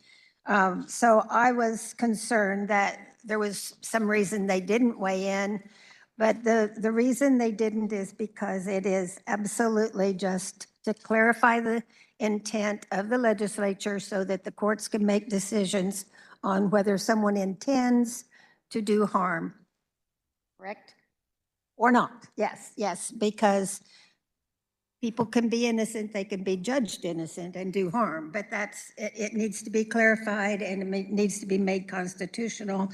And I'm convinced that I'm very much in favor of whistleblower protection, okay? This is not what this is, and that's why I support it. Thank you, Mr. Chair.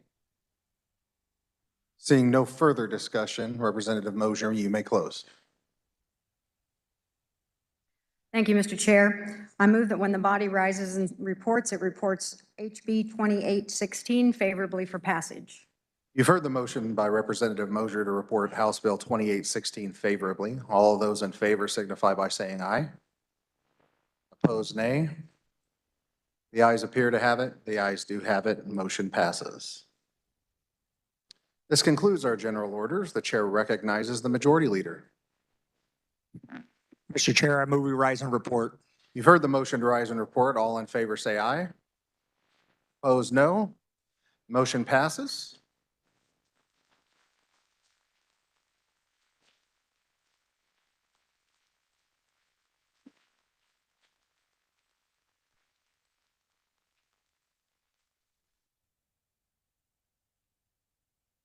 The clerk will read the committee report. Mr. Speaker, your committee of the whole recommends that House Bill 2800 and House Bill 2816 be passed and substitute for House Bill 2273 be passed as amended. Speaker recognizes Representative Owens to adopt the committee of the whole report. I move that we adopt the committee of the whole report. You've heard the motion to adopt the committee report. All in favor signify by saying aye. All opposed, no. The ayes have it, and the committee report is adopted.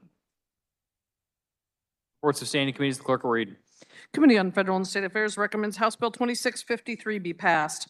Committee on Health and Human Services recommends Senate Bill 287 be amended by substituting with a new bill to be designated as House substitute for Senate Bill 287 as follows.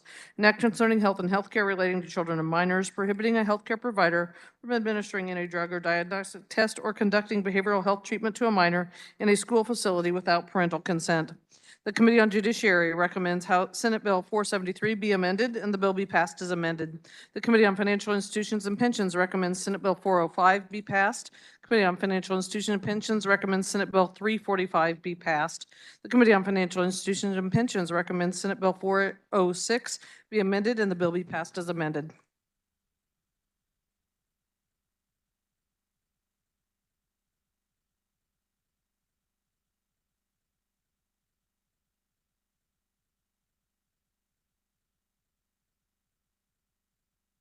Representative Oropeza replaces Representative Neighbor on the House Insurance Committee on Wednesday, March 20th, 2024. This appointment will expire at the end of the day. Representative Woodard replaces Representative Neighbor on the House Child Welfare and Foster Care Committees on Wednesday, March 20th, 2024. The appointment expires at the end of the day. Are there announcements? Speaker recognizes Representative Thomas. Thank you, Mr. Speaker Pro Tem. House Education Committee, we will meet immediately upon adjournment and continue with business as normal. Thank you. Representative Getz. I want to give a quick announcement about this Thursday. It's World Down Syndrome Day. We'll have some families here. You'll get to meet my son Mason if you haven't already. And they do crazy socks, but if you have a tie that just doesn't match with anything, gentlemen, or a scarf, ladies, it's your day to wear that too. It's a little more visible if you want to wear a crazy tie on Thursday for World Down Syndrome Day. And I'll have some of them down here on the floor. So thank you for that.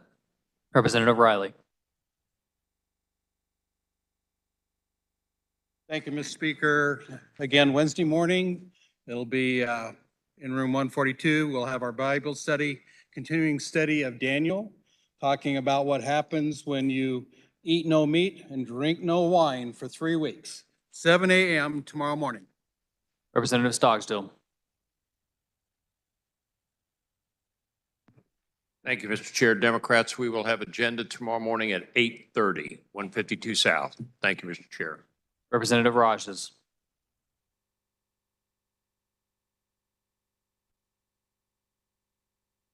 Thank you, Mr. Speaker. Folks, if you didn't know, happy spring, but more importantly, it's National Agriculture Day. And the best way to celebrate that, I believe, is in 1 hour. Join us for the House Agriculture and Natural Resources Committee. Thank you. Representative Collins.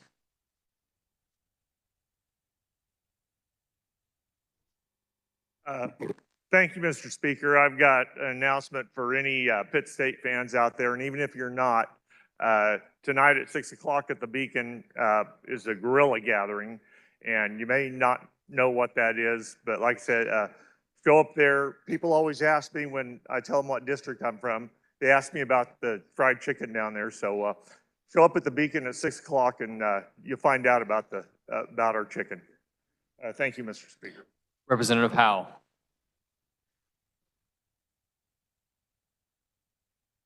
Thank you, Mr. Speaker. Higher Education Budget Committee will not meet tomorrow. However, it will meet on Thursday for bill hearings on HB 2843 and HB 2464. Thank you, Mr. Speaker. Representative Adam Smith.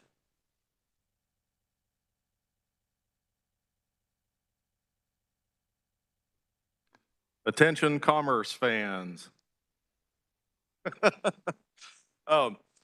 Just want to announce that we will still have our tax meeting at 3:30 today, but out of respect for the Commerce Committee, they've got some things they need to work through. So I know tax is exciting, but we'll be patient. We'll make sure they get their work done. We'll be meeting right after they get adjourned. Thank you, Mr. Speaker.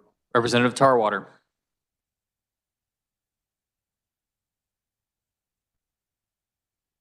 Commerce will be meeting right after this.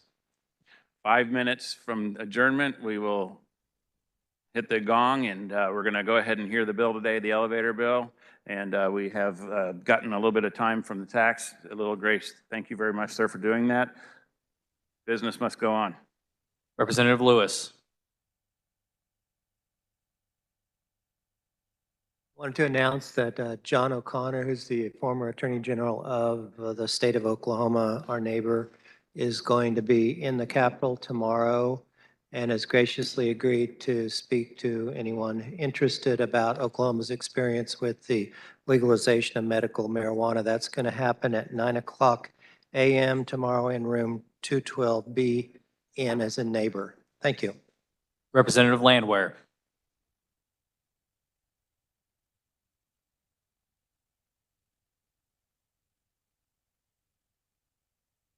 Conference Committee on SB 233 will be at 4 o'clock, room to be announced. We're still trying to find a location. Representative Auerkamp.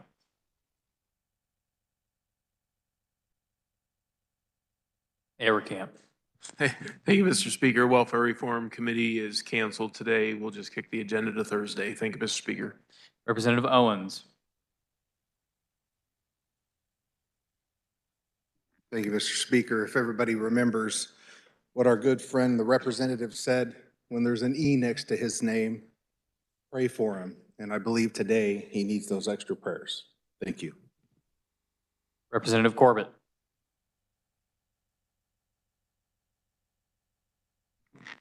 Thank you, colleagues. Check your mail. We sent out kind of a way to contact Representative Hauser. He's going through some tough times. Maybe you could say a prayer for him or send him a little whatever calling. But anyway, check it out. Everybody got one, and thank you. Seeing no further announcements, the Speaker recognizes the Majority Leader for a motion to adjourn. Thank you, Mr. Speaker. Just a quick reminder for everybody, the OA lunch is tomorrow, so just remember that. Republicans will calendar at 8:30 in the morning in the old Supreme Court. Mr. Speaker, I move the House adjourn until Wednesday, March 20th at 11 a.m. You've all heard the motion. All those in favor signify by saying aye. All opposed, no. The ayes have it.